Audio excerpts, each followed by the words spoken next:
For like $4 at Safeway today. Ooh, that's the stuff. Yeah.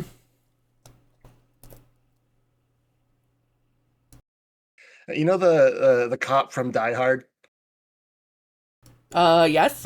yeah, who shot a kid? You know if yeah, I was gonna say if it took place in Pokemon, do you think his big trauma would be I shot an Ella kid? Oh my god. I shot a Ella kid. It'll be Tyrogue. Jesus. Okay, Oh, what how Pokemon fucking are dare cop you. coded? Besides like many dog Pokemon, what other Pokemon are cop coded? Right. Magnemite. Fortress. Wrong. I can't explain why. Yeah. Even though I know that Magnezone in one of the mystery dungeons was a cop, I have made sure in every sense of the word that I deviate from that as much as I can. Like, in my heart, I know he's more of a nerd than a cop, but like something about that little eye just screams, "Follow the rules, bitch." I think they I'm make. telling mother. Doesn't Magnezone have like a light on top of it? Mm-hmm. Yeah. No. Oh no, it doesn't. It has a little antenna. What was it in? Excuse me. Excuse me. What the fuck is this? I need you to okay, I'm gonna show you guys what I'm seeing. What the fuck is this? Google's giving me something, and I don't like it. It's giving. Google's giving. It's giving Okay, are we ready? Oh, what is this? Yeah, If you it's can catch the AI, Pokemon. That's a I'm gonna thing. shit my pants. Oh, that, yeah. Oh, What? That's been there for a while. oh, No? wait, Has it? The Machop. I know which one it is. I could name all 151 by silhouette. That's not the point. What? Yeah, that's been there for a while. I've never seen that in my life. Huh. That's a Hitmonchop, as seen from above. Right. That's who that Pokemon I love was. They're that. trying to trick you. I love that TikTok series.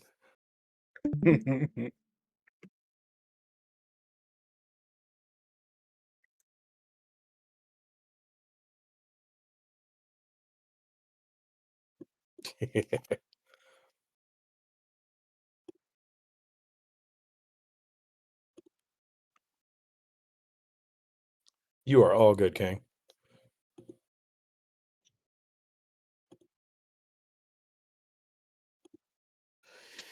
So, how's our days Fuck going? me. I'm looking at. I went to go find that catch Pokemon thing. It gave me ball Pokemon. Mm. It gave. It's either Electrode or what is the other one? But Voltorb. it's just a circle, and I'm like, Jigglypuff's hey man, from above. right? Hold on. I bet you if you show me the picture, I can tell you which one it is. This motherfucker probably probably could, could I think too. it's literally just No, a. no, But how do you Krog, look tell? at me. Show it. Krog, There's a just difference. do it. Just do it. Yeah, there's a difference. Hold you on. you gotta believe. Hold on. Watch this motherfucker get it wrong. Boom. There's literally 3 it could be. Electrode. Yeah, that's Okay. Electrode. How the fuck do you tell? It's too big. It's too big. Oh my god, it was. What How in the goddamn? It was too It's big. literally a circle. Autism, baby. Yeah, it goes crazy. If it was smaller, that'd be Voltorb, but it's too big and round. Or There's nothing to compare the well, size no, to. it's soft. Right. Yeah, there is. Yeah, there is. Listen, we got it right. Why are you arguing? I hate you motherfuckers. Oh yeah. I'm watching this Japanese man just Keep inhaling your fuck piece on the up back. a katsu chicken, and I'm so jealous. Oh, I want Chisase that is a life. Klefki is a cop. You know what? That's why we drown them. Huh? Yeah. Oh my god. Again, I can't back up my decision, but does a Cricketune, is a Cricketune cop coded? No, that's a fucking. I'd find that in like a fucking dive bar at like 2 in the morning. Okay. I'd find a Cricketune at a saloon. a Cricketoon Saloon. Oh shit. Shit. Shit. A posture check, stretch, and a hydrate. Oh my god. Honey. Oh shit, do you're the already streaming? thing. Yeah. Oh shit. Yeah, thank you for reminding me I need to turn off some redeem, Starkey. Oh, fuck. Hydrate. Actually, no, you do it, Sprout. Hydrated that journey. Think of some water. Go feel yourself. When I took off, you steering. Thank you, steering. I didn't realize that we were live. We are wife. I know. Starkey, I didn't tell I'm you. alive right now. You did actually. Oh, did I? Oh, now I gotta stop Yeah. with all these. Oh, I'm so pregnant jokes. No, you can keep making those ones. You just can't keep saying the slurs. Yeah, like that. Yeah, all those mean words you were calling me earlier. You can't say that anymore. No. I'm so you cannot. pregnant with Italians. Whoa! I'll give you with some of my pasta visual. You know what I'm talking about? What do Come you here, Croc. mean by that? Hey, come here, Croc. Come here, Minnie. Give me that pasta fagioli, yeah? Oh, now you're getting it, baby. Yeah. Oh, I'm gonna use your ass like a bongo and summon my ancestors to make you a fucking pot of fazool like you wouldn't believe, baby. Oh, what? I'm gonna show you an Italian wedding soup you won't fucking believe. Oh, well, Italian wedding soup, baby. Don't you That's worry. my I'm gonna favorite eat kind of soup. it. That is my favorite kind of soup. Oh my It's god, so of course good. it is. I love Italian wedding soup. It's so very good. I'll eat that. You remember all those times I would eat the cans of soup just straight up? Yeah. Trust it was all me. Italian wedding. It was all Italian wedding soup. Every one of them. I could honestly, if you give me, go, hey, you have to live in this house. You can never leave. You only have one thing to eat. It's only Italian wedding soup. I'd thrive. I'd live. I'd be happier than taking shit. Okay, no noun verb, no fish mode. I'm taking away all the fun. This house is a prison. It is. This is glorp shit. 1984 ass. Yerp. Oh, dude, but I wanted to say congratulations. Yesterday, I like dipped out like when I saw 70 people were in stream. I know. That was crazy. Not to mention, we hit 4,700 followers yesterday. 5,000 Yo! might actually happen by end of year. If I bust my ass with TikToks, it could happen. Dog. I'm happy and excited. 10,000 by January. I Let's don't know fucking about go. that one. I would need to Do it. upload a lot of TikToks. Daily TikToks from the Pelf. TikToks from DePelf. TikToks. I've got that Pizza Foot of Boys like vocal stim very ingrained in me. Kind of a problem. Okay. No, it's not. Shut up. Okay. I think we're set now. Where the fuck is Brella? That motherfucker. I think he said he was going for a second walk. Oh my Yeah. god. Yeah. Actually, I think he said before he left, fuck you, fuck this, Yeah. yeah. Fuck my Chungus Yeah. life. Fuck. Just Yeah. fuck. Fuck my Chungus life is so funny. It is. I agree. That's why I said it. Because I'm funny, Kyle. Whoa! Yeah. I always say he's Yeah, not funny whenever you think I he's went never there. around. Yeah, I did go there. Yeah. Come with me. Come with me to try the soy miso, bumfuck, mozzarella stick, crab rangoon. That's all I got. Me in bed No, with my hold on. partner, like, come with me. Come with me. Come with me to this brand new place we just found on Fisher Boulevard in New Jersey. They have this new thing where you walk in the building and they offer you food that looks like shit. But if you say, I don't want that, they just kill you. So after I found out my partner just got shot to death 18 times in the chest, I ordered their... Don't break now. I fucking Frank, lost it. you're in No, it. I You're fucking in it. looked over.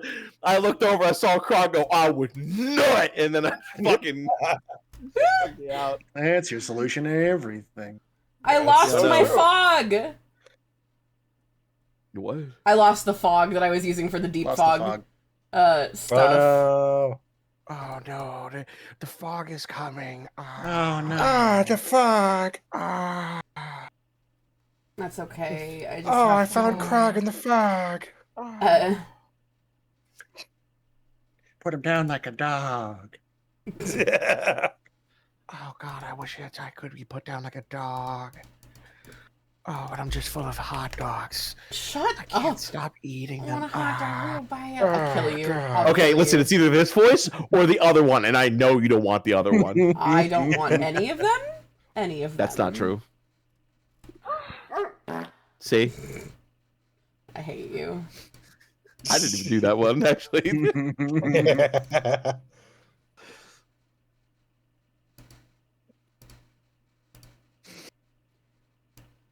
I'm so full of peaks. I'm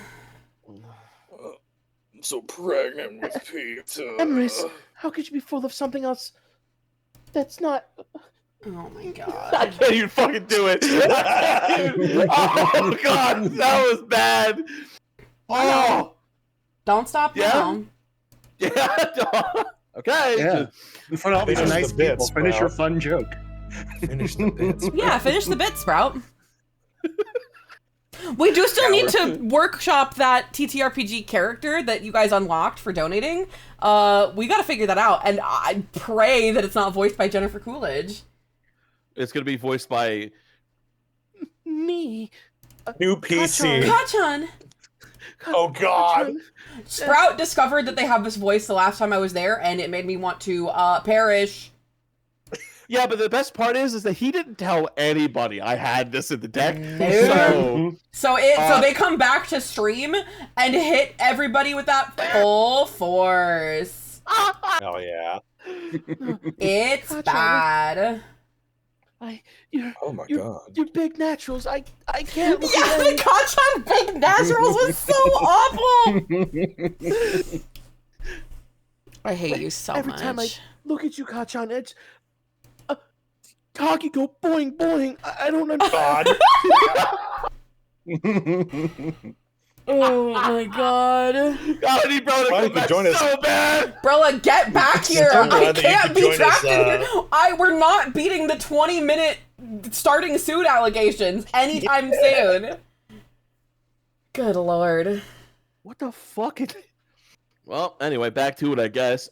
Kashan! You're big naturals! Kachan,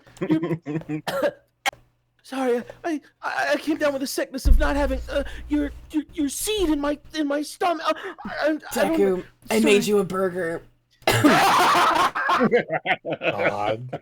This was us the whole trip, by the way, just to be clear. Good.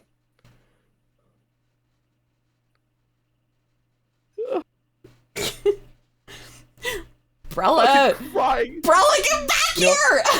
It's so Bro, funny please. because I was We can't just handle talking much more. earlier before we started about like, you know, I keep meaning to like bring it up in like, especially like the Saturday night before, of like, hey, you have something else going on tomorrow, don't you? Like, you know, kind of like easing in, like, hey, talk about like the Pokemon streams, not to like, you know, blow up our shit. No, but, no, like, you blow know, up our shit.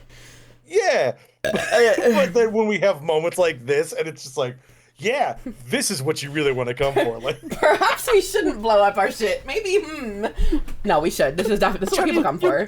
You're blowing something up. Shut up! God, I hate Cleaned up your you. bathroom all day. Now I'm ready to blow up your guts. Oh, fuck. Kachan, you can't. I just had Taco Bell.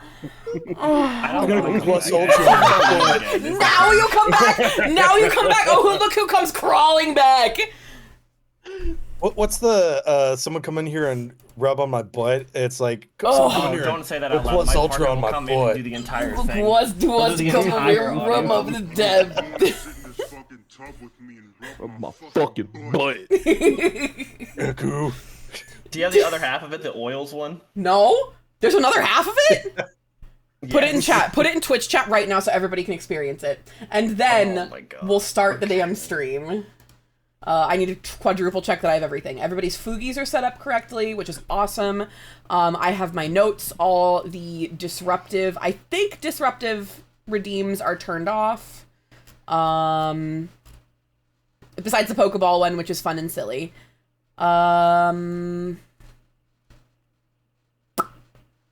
Yeah, that's... Oh, I posted on Bisky, which is also good.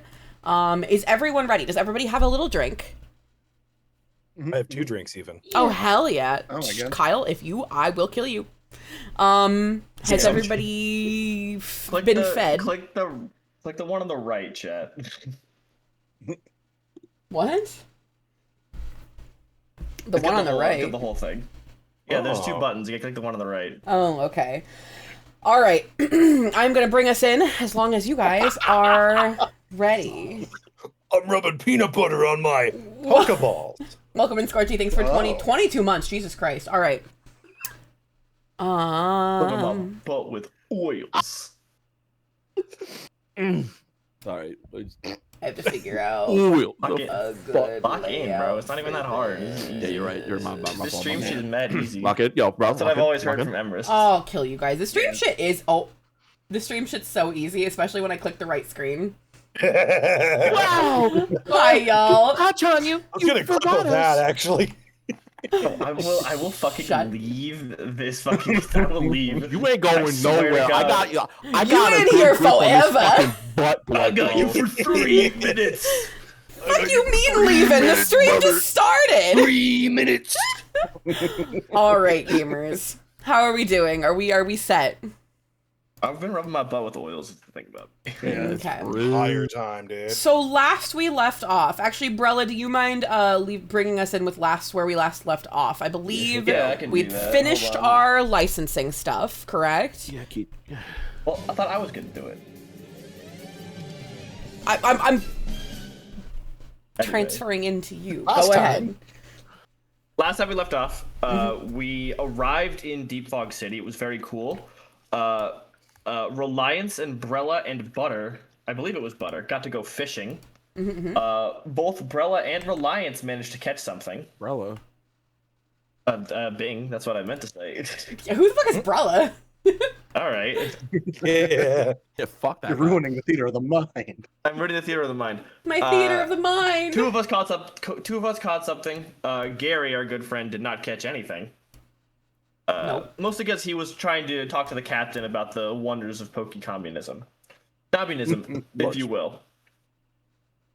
Communism? And then with that, And I will. Reliance and Bing Yeah. got to go take the water licensing exam, which involved literally jumping through some hoops, as well as taking a little like actual like Pokemon quiz, which everyone crushed. So everyone has half the license done, but Bing and Reliance have the full license done. Yeah. Yeah, now I have a legal Pokemon finally. You have One. one legal Pokemon. You can actually participate in battles in public. Hooray. What else? Seraphine and Sorrel had a little gay date because God forbid they do anything else. I believe Sorrel failed to catch another Pokemon or two. I Probably. am. I want to can't say confirm that, but I'm cursed pretty to sure that only happens. have strawberry, but I think I'm just gonna only have strawberry for my whole life. I'm gonna be a one-trick Pokemon trainer. You Listen, have. I thought it was going to be the me. same thing with You Dan. literally have One-trick a two. Ponyta. You literally have Yeah, two Pokemon, one-trick which is the craziest Pokemon part of that trainer. sentence. You have two Pokemon, which is the craziest part. of I'm that. not. I'm gonna keep it an absolute Benjamin. I forgot to add B to my character sheet. It's okay, we only had a full month, Emrys. And I'm still not gonna add it today because there is probably not gonna be combat today. Likely. We might. But Like- still useful to have. It has a really good It's- passive. Is there not? No, there can be. Like when we wrote this, there's definitely one in there. There can be. I completely forgot to assemble it. Well, I'll do it during a break. It'll be fine. It's fine. Yeah, I'm not worried. Cool. Well, And then the last thing is we found a very frantic mother who asked if anybody knows about anything about ghost Pokemon, and Reliance, of course, can't ignore that. I don't think we found that And out now last here we time. are. I don't think we found the mom last time. You're giving spoilers for this. We fully did. We did. Did we? It was right at the very end. Yep. I was there. Oh shit. I didn't wrote it listen my to the damn end. self. Okay, well, Oh, okay. we're gonna He was pretty much retcon. checked out. We're gonna pretend that we didn't because I wrote it like we didn't. Okay. So different mom. The other one disappeared. She vaporized. Sorry about She that. was the ghost. Oh, she was the ghost. She Oh my was the God. ghost. Yeah. Reliance Um, freaks. No, Fucking she'll see be that? she'll be familiar. You're gonna be seeing her again. Okay. That's nice. So we all return from licensing from our daily activities. Sorrel is exhausted. I'm pretty sure we've all had a pretty big day, so I'm gonna go hit the hay. Anything else anybody wants to do before we go turn in for the night? I think Bing's got his nightly half marathon that he has to do, so he's Fair. gonna go do that. Fair. Anybody else? I think we're good. Okay. Cool. Well, in this inn, or I guess in the hotel rooms that we split up unfairly, Sorrel wants to point out, Reliance, the way that your sleeping position is laid out, late into the night, you get these early morning dock noises kind of floating in from where you're sleeping. And Doing what? no dock like this is a port city. There's Oh, I know what you mean. yeah. Oh, we all know. I choose to not know what you mean. And but- where you're Are there any port in the storm is what I've always said. and where Yeah, you're exactly. sleeping is the perfect position to kind of like just lay there and soak in the cool ocean air and the sounds of the docks. You're hearing the water and the workers. And at this hour in your half asleep haze, you could swear you see a ghostly figure milling about among the people heading towards the docks in the misty morning. You look over at the clock and it's like 3:30, so you're kind of drifting in and out. You actually, you're gonna wake up kind of closer to a normal morning time. Still dark outside. And you're gonna hear a knock at your door. And it's Sorrel. They say, "Hey, Reliance, I know it's early. None of us could get any sleep, so we're gonna go out and get some breakfast. Are you coming with?" Yeah, sure. Yeah. Did you get any sleep last night? I was exhausted. No, to be frank, I haven't really been sleeping much since the watching a lot of people die. Yeah, that's fair. And we're heading down the hallway and we reunite with everyone in the lobby. Yeah, me too. You guys are all feeling great about that one too, right? Are you adjusting the group? Yeah. But you're like, I slept great. Did you? Because like every 5 minutes there was this awful like fucking... Yeah, fucking that! Oh, this is gonna get old. This is gonna get old quick. I'm so excited. Did you guys hear that all night? Oh, that? I didn't love mind that it. shit. My favorite movie is The Lighthouse, actually. Surprising No no changes one. to it in this universe, for the record. It's exactly the same. It's Willem just that there's Dafoe Pokemon. and, Yeah, Yes, there's no and Frost at the Pokemon. top. There's no Pokemon. It's exactly Oh, the same. okay. Walrain Defoe. Willem Yes. Dafoe. Walrain Defoe is crazy. Incredible. As we head out to go to breakfast, let's have everybody roll a poor perception check, please. A poor reception check. Poor reception. I'm checking out my credit score. My wallet. Oh, my pores. Oh. I got 19. I can see Oh, the wow. whole universe. I got a Not great. 14. That is a 15. Oh, that's fine. I got a 20, baby. Let's fucking go. Oh shit. No, you didn't. Look again. Natural 22. 20. So everyone hears this. the sound of a woman's voice as we're like walking out towards the docks. Reliance, this is kind of the same area you saw that ghostly figure last night. You hear a woman's voice kind of growing more and more frantic. Everybody who rolled higher than a perception 15, you can actually understand what she's saying. Like, you're picking up more of what she's saying over the sound of the ocean waves and the wingulls cawing, and the pelipers like carrying mail and flopping down on the docks, and not moving until somebody signs for the package. That's so fucking funny. But you're hearing her shout meekly, I'm looking for a captain. And her voice is drowned out by a foghorn noise. Damn, that thing can fart. Strawberry gets real big every time that there's a Strawberry's nesting in their usual spot atop Sorel's head, and gets like just puffs up somehow even more in startlement. How does everybody else's Pokemon react? Bing, does for those who have their Pokemon out and nearby, which might not be everybody, how does your Pokemon react to a loud noise? Bing, go ahead and go first. Pokemon their big thing is that they focused on training and hardening their minds and bodies to be the best that there ever was. So I think that this noise, the first one maybe got him, but I think now we've been here for like a day, rock solid. Gotcha. Icarus at a minimum, maybe Stefani the bat, not so much because it's very loud for them. Yeah. But yeah. Gary, I don't know if you would have People's Hammer out or any of your Pokemon out, but how do they react? I think all my Pokemon are away, but I hear this lady calling for a captain, and Gary thinks to himself, a commissar is almost a captain. So I think he takes out his Sounds like a captain. I think he takes out his Morlul because it's the closest thing he has to a bird, and puts it on his shoulder. A Morlul is the closest thing he has to a bird? I mean, chromosomally maybe, but... To a bird? Chromosomally. Krog, you probably wouldn't have Big Dan out in public, but do you have anybody else who would be out? If not, how would you react to this loud noise? I think he's carrying Old Tom. Okay. Old Tom, being from this area, is probably more used to it. Yeah. Probably just making fun little bubbles. I know, or I would think that Flint, his, what is it? Jesus, fake Pokemon fan. Is it Sizzlepede?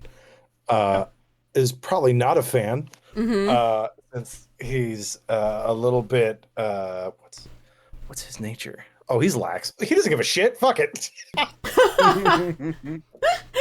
And Sprout. Do you have anybody out? And if so, how do they react? The Booper is out because he just at this point it kind of always is.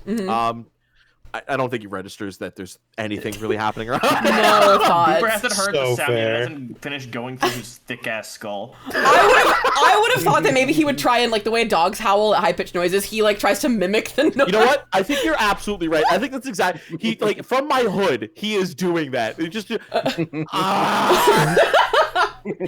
It's like a siren for him. just like opens his mouth up, throws his head back, and just like just fucking tries to copy it every time. So the sun is now starting to rise. We've all like stopped with the the sound of a woman growing frantic. But the sun's starting to rise, and the warmth on your face feels nice. There's even more dock workers here now, hauling crates and cables and boxes of supplies. And among all this, this impossibly pale woman is wrapped in a shawl. Her light hair creates an unkempt halo around her head, and it's so wispy that it almost disappears into the fog. She's beckoning at the dock workers bustling by, and almost seems to be, she's pleading with them, obviously. And as you continue, we resume our walk, and you get closer to the docks, and you see this pleading look on your face. Please, she says, I need to speak to Captain. They're the only one who can contain a ghost Pokemon. Please, I need your help. She reaches out to a passing shoreman, hefting 2 coils of rope under each arm. He ignores her as he blusters by, and she catches him by his flannel sleeve. He whirls on her and barks at her, get the fuck out of here. Ghost types are illegal. I don't want my men getting tangled up in your nonsense. And she recoils, says something under her breath, and he shoos her more vehemently. And she rushes past. We're now stopped at the edge of the dock. And she bumps into us as she rushes by. Does anyone do anything? Hey, you good? She's got Gary said, "Did somebody ask for a captain or equivalent?" She's got tears in her eyes, and she whirls at Gary and says, "Are you Captain Osborne?" I'm a captain that was born. Oh my god. I think Big is immediately going over to intervene as soon as Gary opens his fucking mouth and talks to somebody. Unfortunately, I rolled a 14, so Seraphine's off in her little fucking world. Minding her business. She runs her hand through her hair, and she looks really distraught, and she's already kind of, she's sort of staggering off. She looks like hell. She looks so tired. And so she kind of just, when she hears you say a captain that was born, she just blinks and turns around and walks away. You can try and stop her, Big, if you want. Yeah, Big's gonna be like, I'm so sorry about them. What do you need something? We can help. Not him. Listen, I tried to help. She looks at you with these gigantic, like, dark circle puppy dog eyes, and she looks you up and down. Bing, what are you wearing right now? What do you look like? Are you wearing your usual outfit? Yeah, I would say like a blue, like the blue bomber jacket. Okay. With the flared pants and everything. Bing, how tall are you? Not much, 5'9". Maybe 130. I want you to know that 5'9" is fully 4 inches taller than me. This woman is very slight. She sees you kind of like rush up to her, and she like staggers back, and she just shakes her head, wordless, and she's now like backing away. On the ground, she's dropped a spiral-bound notebook. And she looks down at the notebook, looks back up at you, because you're muscular as hell, right, Big? You train every day, right? Big's cut. You are cut. You are 5'9". I know you don't think that's tall, but to a normal person and to a small woman, little intimidating. She's already walking away, 5'9". leaving the shut. Brella, you are 6 foot 7. I know that 5'9" is a manlet to you. I need you to shut the fuck up for a second. Can I make a roll to try and like grab the notebook and like chase after her? You don't even need to. You don't need to roll to grab the notebook. Okay. Whoever's I'm gonna say Bing is closer and grabs the notebook, but we can all like whoever wants to can circle around it and look at it. Hey, lady, you kind of dropped, and she's gone. She's gone. She is gone. Inside, cool. So it is a spiral bound notebook. Just front like cardboard cover. It's like, wide ruled. It's nothing super special. In the spiral binding, though, a really nice pen is crammed into the binding. Oh, hell yeah. Yeah. Reliance is already taking it out. Yep. Yoink. It has a gorgeous, it's like dark finished wood with some kind of like mother of pearl like swirly inlay. Very attractive pen, silver like furnishings on it. Gorgeous thing. Reliance, you were I'm gonna say I put this in here specifically for Krog. I'm sorry. Reliance gets the pen. Unless you guys want to like I don't know, wrestle for it or something. Listen, I'll return it. I'm not evil. You're cursed for sure. Look at that thing. You're cursed now. Look at Hey. You're cursed. That was a ghost. You're cursed. Oh no, that would be the worst thing on earth. I'd hate that, actually. I think I would have told you you're a weird ghost pervert, and then he's gonna open, and then Big's gonna open the notebook to serve you. Yes. The front cover is kind of hanging on by a few like thin tabs of cardstock and tape, and actually, as you open it, the cover comes off. Good job there. As you flip through it, the first like third of the notebook's pages are wrinkled and the edges are like graying and dog-eared from repeated like opening. Whoever circled around the notebook looking at it, much like if we kind of all look like our starting soon cover screen, that's what we look like right now. Go ahead and roll me an investigate, whoever wishes to do this. I would love to do this, is the thing about me. Investigation. I'm actually good at that. Yeah. And that's I rolled pretty good. That is a 19. A 19. Good. Who else? Anybody else want to? I got a 15 plus 0, 15. Reading. I'll do a little bit of that. No, I won't be doing that. What did you get? Could I possibly make a history check? Change the roll. You may not. What did you roll? Okay, that's fair. It's okay if you rolled low. I have lots of things I rolled written. a 13. Nope, that's fine. good. I'm very forgiving with these, and I have lots of contingencies. A 2. Okay, Seraphine, this is a notebook. On the front, Loves boats. you're looking at the cover, flipping it over back and forth, and it does say college ruled. Good job. Wow. Servant hands it back. This is a nice notebook. It's not. She just fucks off. Very Wow. only Goodbye. one person could own Booper, and it's somebody stupider than Booper. So let's say Gary. You are the first to notice in this jumble of writing, just notes and lists and coffee rings and charts and tallies. There's a ton of things crossed out or circled several times, so you can't really read what was meant to be circled. A particular phrase stands out. Ask Captain Osborne about their flask. Sorry, I keep using your names. Reliance. Yes. You notice an arrow pointing from Captain Osborne's name to the words they/them, underlined quite a few times as well. And Bing, what number did you roll again? Okay. I rolled a 19. Perfect. You got exactly. There is a lot to be read here, and a lot of it is just illegible.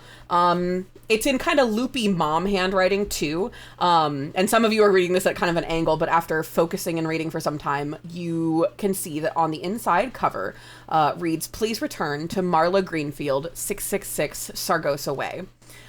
That's totally normal and not ominous. From here, what are we up to? We've got a couple of leads. Sorrel points out, we could...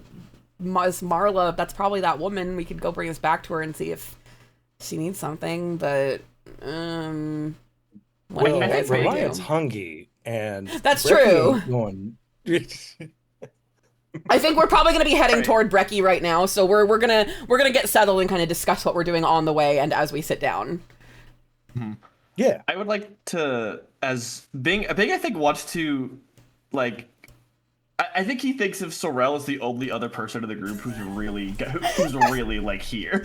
Yep. He's like, this is the only person with a brain cell that I can have a conversation with. I don't want to hear that from you, Seraphine, who just fucking read the cover. If it's not about Pokemon, Seraphine, Bing disregard Seraphine for something. We trust you with the book smarts, but the street smarts, we put you on a baby leash.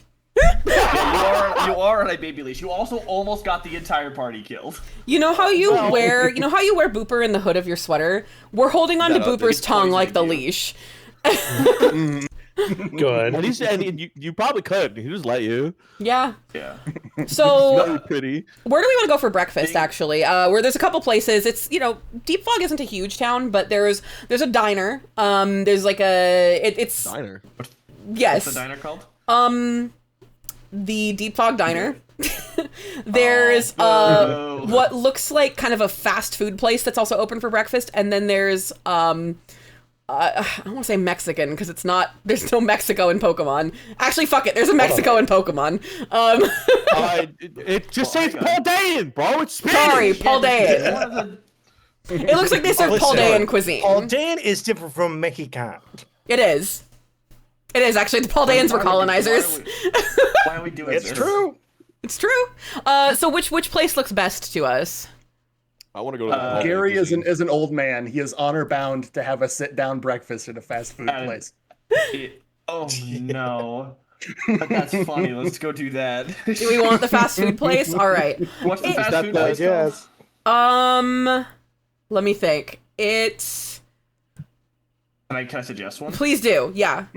Can it be McMimes? It is McMimes, yeah, and everybody there is like, they're not dressed like Mr. Mime, but like they've got like that, you know how the people at like that one hot dog place at the mall with the yellow and red like look, it's that but with like pink and light pink Mr. Mime shit. Yeah, hot dog on a stick, but it's like Mr. Mime vibes. There is one Mr. Mime like there, but they're not like staff. It's just sort of like a shop pet sort of. It's kind of old he's fat. just there. He's not even like caught by anything. He's just there.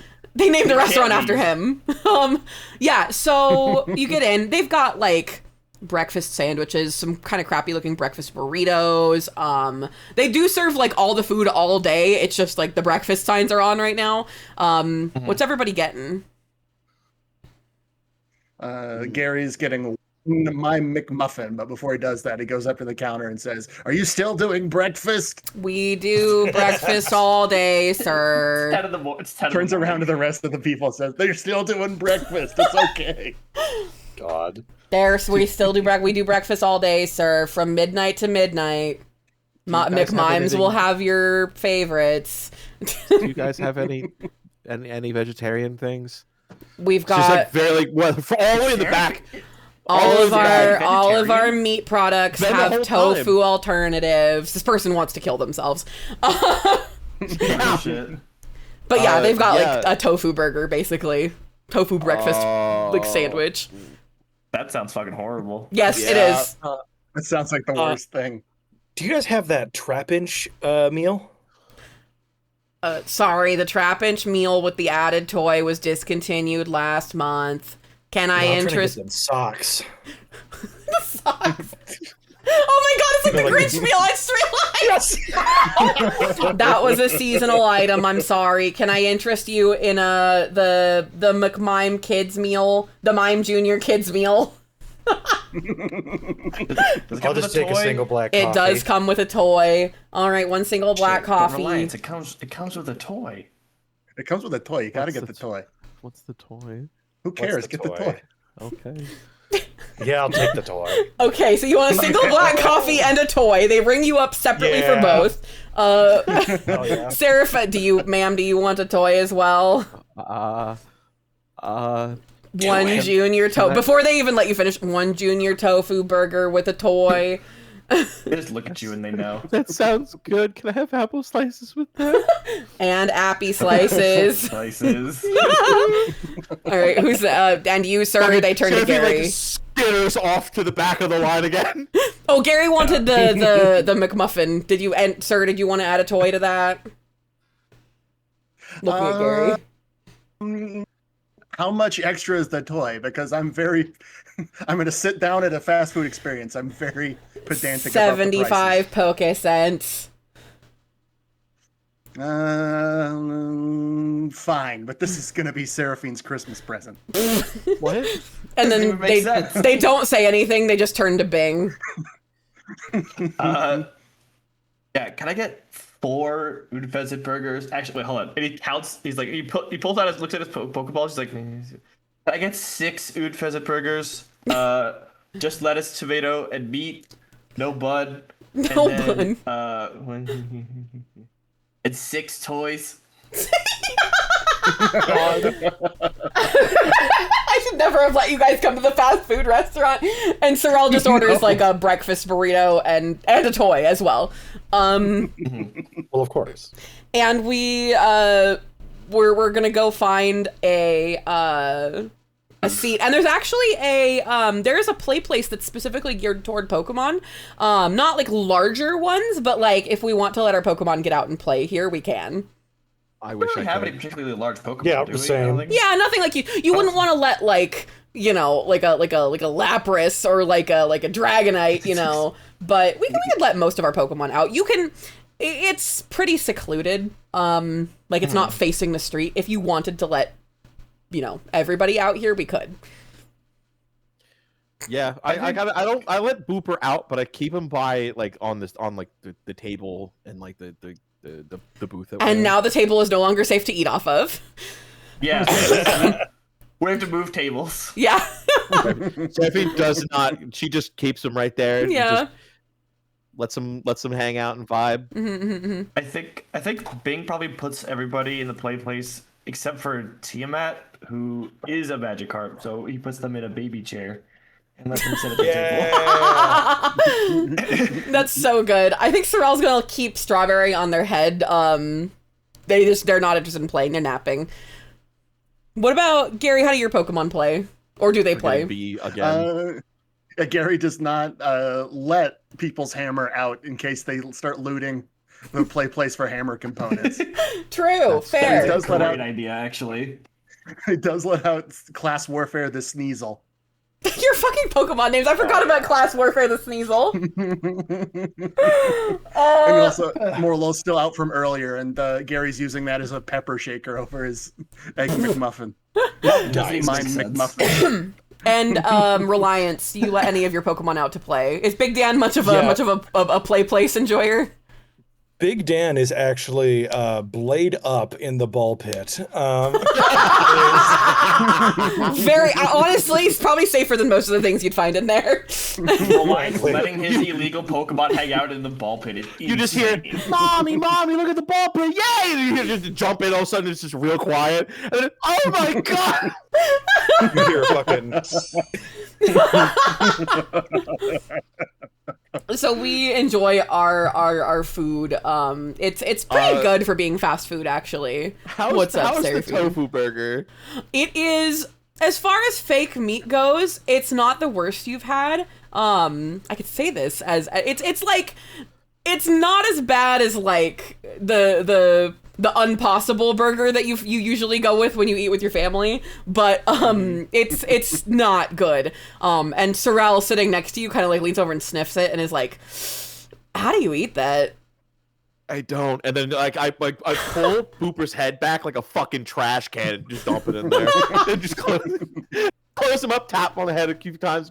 Do you? That's why I got the appy slices. Do you want some of my hash browns? Sure. And Sorrel slides this entire thing of hash browns over to you. She starts picking at it, but doesn't want to eat all of them. Everybody else, any little character interactions you want to have? Yeah, I think Bing has, once they're done playing in the play place, I think Bing sits all of his Pokemon at their own little table and gives them all their burger and their toy and lets them eat. That's and so I think good. when it comes to Tiamat, I think Bing smashes up the burger and just kind of like spoon feeds it to them because, again, they are a fish. Yeah, what are the toys, by the way? You don't have to like get super specific, but like. Oh no, that's good. It keeps me on my toes. So you've got so the toys are in, they're kind of like blind box, so you can't tell what they are when you first open them.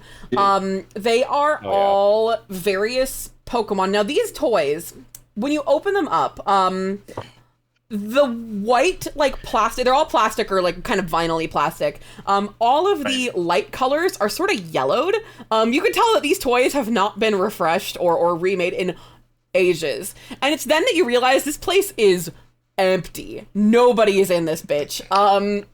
Interesting. So it's various Pokemon in the Mr. Mime the McMime uniform. Let's say, give me just a second. Pulling up the randomizer. Yeah, shut the fuck up. Let me grab this. It's a good thing there's 5 of us. I got 6 toys. That's true. Bing, you got Phantump, Dugtrio, Toxel, and 2 Sandslash, 3 Sandslash rather, all in this uniform. The Sandslash one, it's like poking out the back. Reliance, you got a Lilligant wearing the uniform. Gary, you got a Porygon, except that this one doesn't look like it's wearing it. It kind of just looks like it's painted on. Like it's just sort of like a shirt is sort of painted on. Sorrel got a Poliwag. No arms going through the t-shirt, so it's like it looks like it's just like the sleeves are just like hanging off of it. And Seraphine, you got an Oddish, and same kind of deal. Like it's wearing like a button-down shirt, but it has no arms, so the arms are like hanging off of it with no hands to come out of it. And those are the toys, except that any like light-colored parts of the Pokemon and the light-colored parts of the shirt are very yellow. These toys, actually, Sorrel turns his upside down, and he sees that the copyright is like from 10 years ago.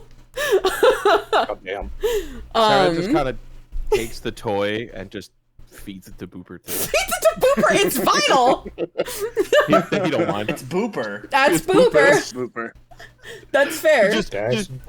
You can hold on to that for me. He eats that shit and he just like it was nothing. Okay. Anybody else doing anything in particular fun with their toys? Yeah, I'm giving it to old Tom, and I'm like, now crush with your little mandibles. And old Tom is just like slowly like crushing it until it like completely like shatters in his little claws. Yeah. Yes, my child. Yes. Seraphine walks over, pulls open Booper's head. Here you go. I just sweep off the crushed shit into Booper, throws him back up like a fucking suitcase. Oh my god. Okay. Anyone else? Yeah, Sorrel's gonna toss his Poliwag toy into Booper as well. This poor fucking Pokemon. No, he's exactly where he wants to be. Okay. I promise you. He's exactly where he wants to be.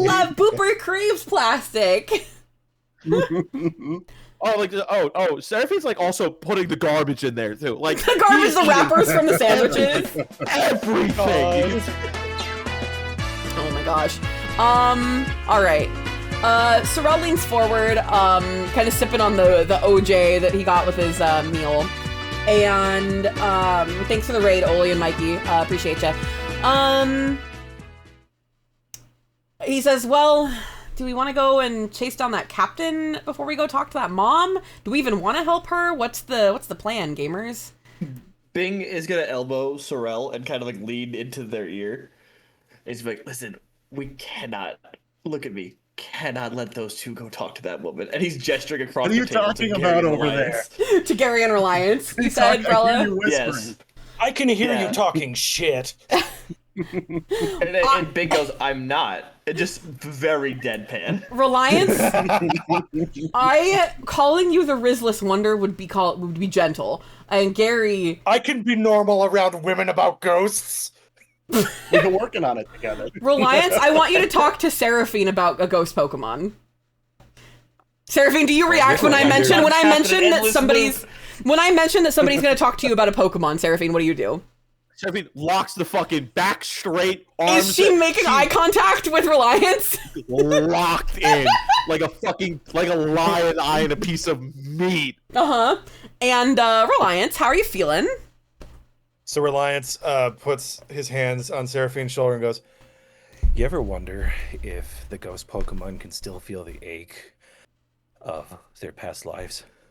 Actually, yeah. And she pulls out her Pokédex and shows him the regular Yamask, and he goes, well, actually, yeah. There's proof that, and she just starts launches into a tangent and fucking. Like the one thing that Reliance is normal about. And while we have them occupied now, Sorrel turns back to Bing and goes, okay, I am more inclined to... Gary stands next to the two of you. I'm more inclined to, maybe we should go and see about this captain first, just to see if there's like, because that mom looked really distraught. Maybe we go and help solve her problem before we go and like knock on her door. We can split up too. I don't mind going to talk to the nice lady. That's totally fine. So which place do you want to go? Who do you want to take with you? I'll take. If Pokemon are involved, who are you going with? I'll take Seraphine, but that means you have to go watch Gary and Reliance because they don't, I think you should. Where are you taking Seraph? Are you taking her to the? Have I ever complicated the situation? We're like parents discussing custody. We're like parents discussing a custody agreement. Are you taking Seraphine to the docks, or are you? No, we're going to the. You're going to the house. Okay. No, that's fine. Here. Yeah, that sounds like a great plan. I'll take these guys to play at the docks. That sounds like a great idea. Well, I really thought you were going to fight me harder on that one. No, genuinely, Bing, I know I give you shit, but I would have called it this time last week. I probably would have called it the only other adult besides you here. That's what well, you want to say. That's what I'm saying, but like I would have called it a stunt last week, but you really showed up for us back at that compound, and I wanted you to know I appreciate that. All in a day's work. And with that, I'm gonna look longingly at Seraphine like a fucking stricken puppy. No idea you're doing it, by the way. None because Booper she's. catches you. Oh, okay. Well, I'm not looking at Booper. He looks at me, and I look at him. I say, all right, kiddos, we're gonna split up here. We've got some work to do because I wouldn't want to leave this woman with no help. So, Gary, Reliance, you two are coming with me. We're gonna go play at the docks. Are you guys ready? And he asks like a fucking like Dora the Explorer. What's your question, Reliance? Actually, as Krog. Okay, Krog. Can I do an investigation check on that pen? History. Sorry. A history on the pen. Yeah, you can. What are you looking? Yes. Depends. What are you looking for? Are you just trying to find out more about the pen, or are you trying to like place when it was made?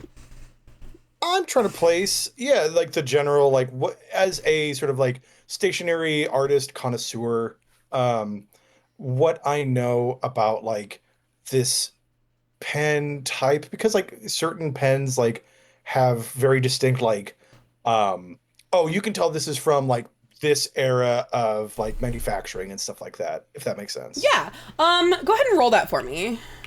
Yeah. And that's going to be, oh my god, that's a dirty 20. Okay. This is. I got a fun +4. Yeah. This is a Pelipper brand pen, not Pelican. Let's fucking go. I know. This is you investigate the barrel of it. We're out in the daylight. We've left the McMimes. The pen it's even prettier in the daylight, and you're realizing as you look at it, Reliance is fairly well versed in pens, right? Like about as much as Krog would be, right? Yeah, he's well versed in pen, like pen 15. Penisland.com. Yeah. I'm gonna go look that up right now. That sounds like so much fun. Yeah. It was even more fun than you thought it was. You see on the barrel of this, it's engraved actually on just so it's got 2 bands of silver, and as you like kind of feel it, the metal's super cold, and it warms really easily to the touch. It looks, you recognize the mother of pearl as it's definitely like a clam pearl sort of finish. There's this beautiful marbling on the wood. You pull off the cap, it's a fountain pen, and on that's how you see that it's a Pelipper brand pen, is that it's on the metal part of the nib. Yes. And engraved on the metal part, on one of the metal like stripes on the side, it says 2M Love J. And that's about all you can see, besides the fact that you can tell that this pen is probably like a $600 or $700 Poké pen. It's like, I'm talking like really nice pen. Hell yeah. Yeah. Cool. So we are, Sorel bids, the 2 that are splitting up to go to, 666 Sargosa Way, farewell, and, takes Gary and Reliance, to the docks. We're gonna go with, the folks that are gonna go see Marla first, so Bing and Seraphine. Anything you guys want to talk about in particular on the way there? It's probably like a 5-minute walk. I think they're just kind of like aimlessly yapping, just kind of talking. Yeah, they're hanging out. They're talking about Pokemon, you know. Yeah. Bing's talking about the newest workout regime he's got set up for the group. He's like, T-Bat's a little hard. T-Bat don't got no arms. We don't really got access to water all the time. It's kind of hard to train him. No arm day if you ain't got no arms. I have water and like kind of like, I'm assuming that T-Bat's not out, right? No, it's a fish, so. Well, that doesn't mean nothing for Magic. You had it in a fucking baby chair, so. Yeah, well, I mean, but I can't like walk. I'm not gonna let it flop on the ground to get dirty. Then you put it in the water, it gets clean again. That's how that works. I know that, but we're not near water right now. We're walking to We're someone's in the house. dock, brother. We're in a fucking oceanside town. You're not home. What do you mean there's no water, brother? Look at the horizon. It's right there. They're having this argument in here. Brother. Good lord. You fucking animal, shut up. Anyway, while we're doing this, Seraphine and Bing having a wonderful time. I can tell. You come up to this kind of, it's your counting the houses. There's 6 2664, and 666 is at the end of a little cul-de-sac. My God. Cute, really cute house. Garden is beautiful, just really well kept, and the flowers are pretty bright despite it being a really foggy kind of cold place. Really bright flowers. The lawn is really long. Like, it just looks like it hasn't been mowed in a long time. There's a tree with a little tire swing off in the side yard. Couple of like kids' toys in the grass, like a bike with no like brakes. It looks like it's had the training wheels taken off, and the grass has kind of grown around it. So you can tell it's got no brakes. Yeah, training wheel. Well, it's the kind like training wheel bikes. They brake in reverse, so doesn't have like the handbrakes on the. It's a small detail, Brella. Okay. Yeah, sorry, I was just confused. Go ahead. So, and the path is cobblestone, going up to it, and there's weeds kind of growing out of the cobbles. But other than that, it's a really cute, but kind of inviting little house. And you are standing at the door. There's a doorbell and a knocker. I think Bing's gonna do a doorbell. Okay. I don't think knocking feels startling. Doorbell seems less startling. Ring the doorbell just to fucking start screaming. You hear it actually sounds kind of like a chime echo on the inside. Yeah, just a cute little like gentle ding, and nothing for a little bit, and then you hear this shuffling, and the door opens just a crack. There's a chain like stopper, and the woman from before opens the door. Her hair is somehow even more unkempt. She's been crying. Her eyes are very red. And she says, Can I help you? Yeah, hi, you dropped this? And he kind of holds up the notebook. I think Bing is kind of like hastily like taped the cover back on. Yeah. She looks not to like damage it. She looks down at the notebook and up at you, and down at the notebook again and back up at you, and she goes, Oh, I'm so sorry I ran off. And she like slams the door really fast, and then you hear the chain lock click, and then she opens it wide. And the smell of coffee and something like apple scented like rushes at you, and she says, "Oh my God, thank you. I'm so sorry. I was not doing too well down at the docks. I recognize you. Thank you for bringing this back. Do you want to come in? Do you want some coffee? I just made an apple crisp." And she like she doesn't really ask. She sort of like ushers both of you in. Like, we don't have a choice. Do you want to come in? You're coming in, actually. Yeah, she says, "Do you want to come in?" and then kind of yanks both of you in. And you are sitting at her kitchen table. It's very gingham. Everything is red and white gingham. The most grandma kitchen you've ever seen. It's precious. So and it feels like at home in here. She's not normally like shaking like a leaf like she normally is. She's just like, oh. It feels it's so homey that even though neither of the homes you grew up in might have looked like this, you instantly feel at home. And she introduces herself. She says, my name is, what's her last name? Marla. My name's Marla Greenfield.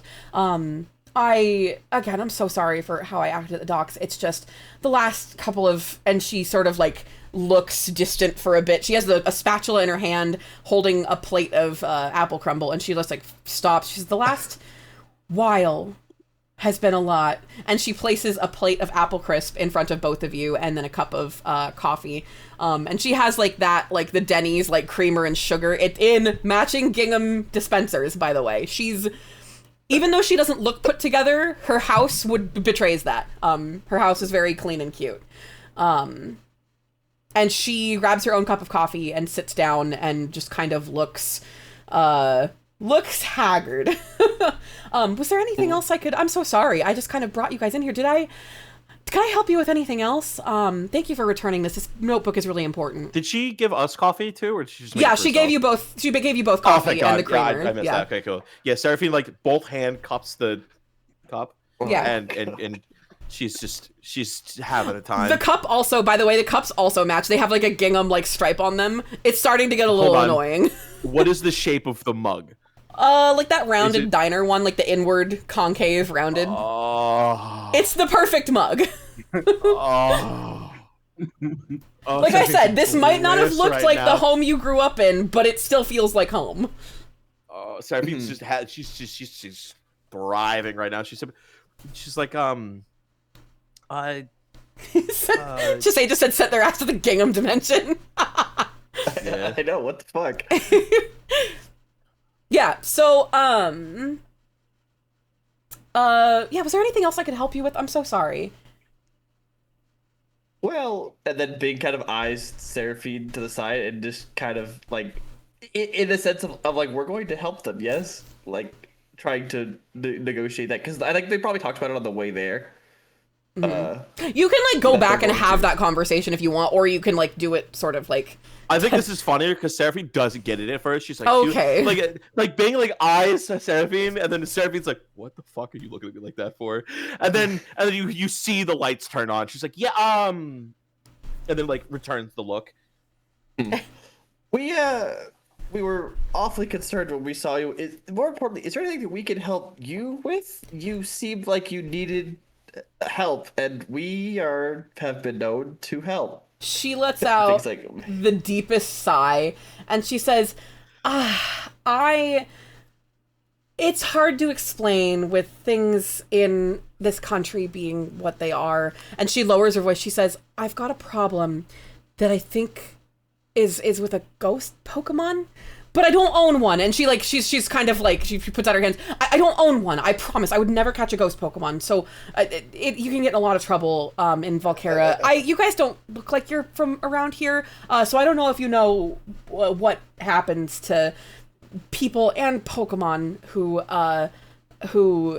are found in Volcera that are, of the restricted typings. But it's my late husband told me it's not pretty. He was a Pokemon rehabilitator, and he told me stories about how his family, and she kind of starts to ramble about how her late husband, Pokemon rehabilitator, he told her all these awful stories about the transition period when Pokemon certain types were becoming illegal. And it doesn't have anything to do with needing help, but she's sort of rambling, and you can tell she's a very tired woman. And she catches herself rambling. She says, "Oh my god, I'm so sorry. I just down at the docks, I was looking for someone named Captain Osborne.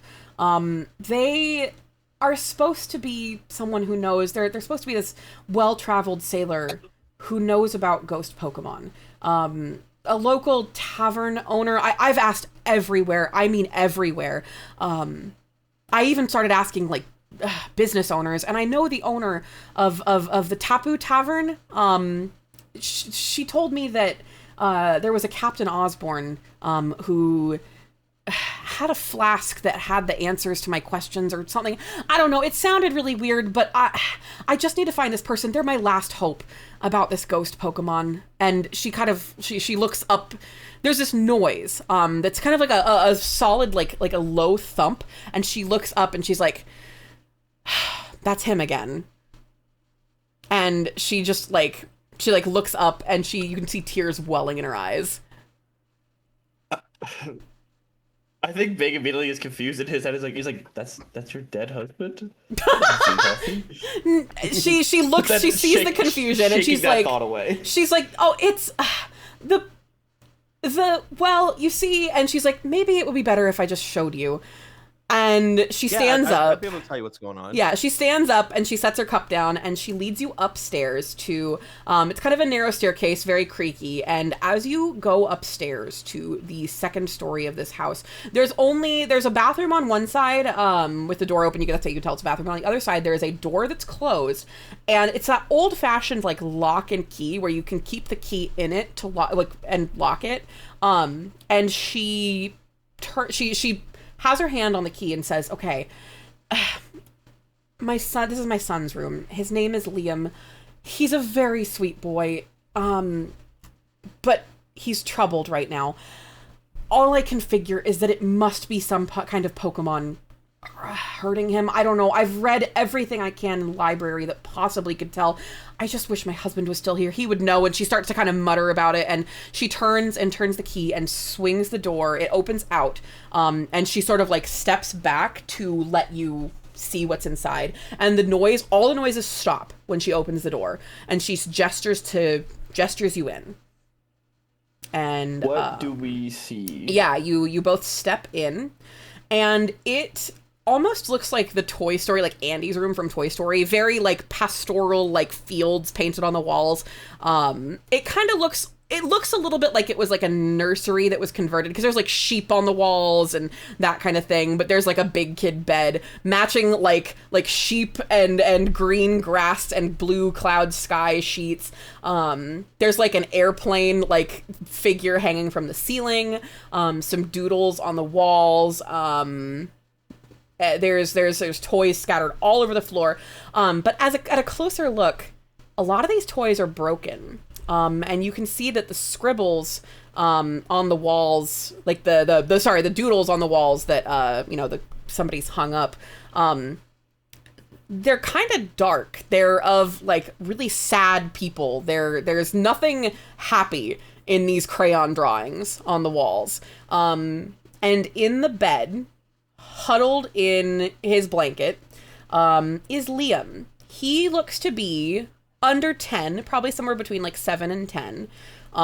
He's wearing Gengar pajamas. It looks like Gengar might be his favorite Pokemon, which is ironic. But he's got like a couple of like plushies, that kind of thing. And he's sitting there huddled in bed, shaking, looking around. The wall next to the bed is dented, not like near his head, but it's got like marks where he might have like punched into it or something. And that's what you see walking in. But we don't see. Can I perceive to see anything like? Obviously, she's really worried about something, but this kind of looks like a kid who's hiding under a blanket. Right? Yeah, he like, looks just as tired. But... He looks just as tired as her. He's got like dark circles under his eyes. His hair is kind of a mess. You can see like a mop of like very light hair sticking out, and it's also very unkempt and greasy. Bing is going to lean over to Seraphine. Down. How tall is Seraphine? She's short. Okay, he's gonna lean down to Seraphine and be like, "You should go talk about Gengar to that kid. I'm gonna, like, look around." And he asks the mom, he's like, "Can I look around? Is that okay?" She nods vehemently. And then he looks to the kid. He's like, "Is it okay if I look around your room, bud?" The kid doesn't respond to you. Okay. He's going to very carefully walk around. Yeah. Can I just investigate the room in general? Yeah, go right ahead. Give me an investigate check. That is pretty good. That's a 17. Yeah. So you see, the first thing you notice are these drawings on the wall, and actually, as you can see, the wall is textured, and you can see that they've like the drawings either were drawn with a shaky hand or they were drawn after the paper was hung up. And it looks like there's these little stick figures. You can recognize, like, from the yellow, like, scribbles on the head, that's probably supposed to be Liam. The tall one with the long hair, probably supposed to be his mom. But Liam and his mom are both frowning. Liam, the drawing that he depicts himself in, he's crying. And up in the corner of the picture, where, like, a kid would usually draw a sun, there's another stick figure. And this one it looks like a green hat with like red spikes on it. It's really strange and it looks familiar, but you can't quite tell why because you didn't roll high enough.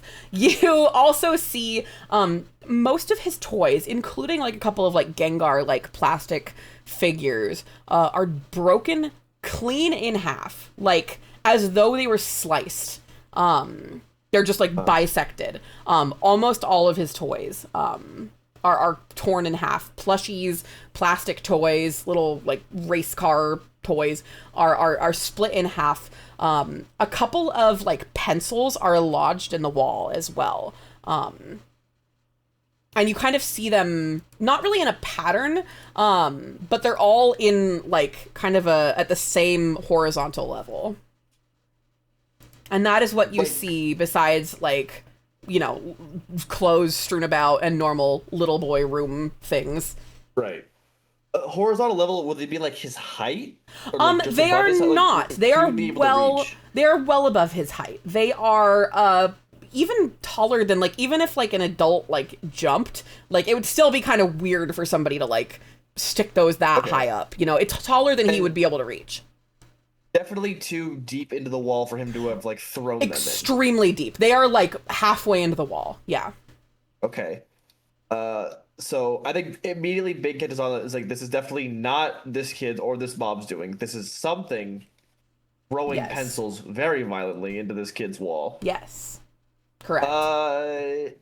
There's not really a way to like find a Pokemon is the thing. I guess I could like have a Pokemon come out and see if they see anything. You could try. Does that make sense? Yeah. Yeah, let's bring out. Meanwhile, let's do pause meanwhile. there. Meanwhile, Seraphine, what are you doing? Seraphine's gonna, as soon as you show him what a Gengar or whatever like that, Seraphine's gonna run over and very calmly, as calm as she can, get them like, hey, do you want to see what all the pictures of Gengars I have? He stirs, but he still doesn't. Like, he kind of looks straight ahead, and he sort of like, you see a little reaction. And he says really quietly, "Yeah, that'd be nice." I take out my Pokedex and immediately just start going through all, the Gengar's like Dex entry and all of its like high def like realistic shit that you can like do with it. And I'm just fucking showing him. Yeah, he gets more and more interested as you show him the Gengar pictures and diagrams and stuff, and he asks, "You have a real Pokedex. Have you seen a Gengar?" Yeah. Really? When I went to school. Yeah, I've seen a couple when I went to school. My mom has one. I've seen a bunch. Your mom has a Gengar? And he lights up and he looks at his mom and he looks back at you and he says, "What was its name?" She says a name that I can't think of off my head right now, but make one up. I know you can do it. Pull up a random name generator, or somebody else suggest a name for a Gengar. Genghis Khan. Genghis Khan is so funny. Or that. You don't have to be clear, hun. You can. Spectre. Spectre is very good. Yeah, that's good. Such a cool name, and he is very. You can see the boy's like shoulders relax, and he lets the blanket slip. He's finally like he's finally relaxing. You see the blanket slip. He's got like bruises around his like on his arms, and it's weird. It doesn't look like, they're not like bad, but they look like they were from, like flailing around and stuff. And they're just small, like, just little, like, yellowish brown bruises. Nothing, like, super deep. I take note of that, but continue to keep him distracted. Yeah. And I let it slip that my mother was, in fact, a league champion, to see if that'll, like, get his attention. He's gotten very excited. And he finally, like, he's up, like, he gets on his knees and he's, like, bouncing and, like, really gesturing wildly. And it's then that you notice, Bing, this was happening while you were investigating. As he's getting more and more activated, Bing, you notice that the pencils in the wall are starting to vibrate. A couple of the halves of toys have started to levitate. And you can hear in the doorway, Marla has started to kind of hiccup as though she's about to start to cry. She's when you look back to her, she's like holding back happy tears, but still distressed because, weird shit's happening. I think if a Pokemon's not out now, I think definitely at this point, Bing has taken out Zubat, who is Seraphine, and is like trying to get Seraphine's attention quietly without trying to scare the child. Not even Seraphine. Yeah, and at this point, Liam is in his own little world. He's like bouncing up and down the bed. He's talking to his mom about, "Mom, what if we became Pokemon, masters? What if we?" And he's off in his own little Pokemon world. He's not really paying attention to Seraphine anymore. He's a different kid. He's excited now. So good job, Seraphine. Hell yeah. And Bing was trying to get your attention. Thank you, person in my head. Seraphine continues to not react, like hear him, because she's also getting excited with the. Oh my god! You caught her at you caught her at a very autistic time in her day. In her life, which is always. Yeah. So Bang, go ahead and what's the toys have now, like, they are floating about like waist height, and the pencils have pulled themselves fully out of the wall and are kind of spinning in the air. I would like to roll a Pokemon handling check to identify this as a Pokemon move. Specifically, I believe this used to be a move and it's no longer. Good idea. I know what move this might be. If Seraphine stumbles out of her autistic daze. Poltergeist?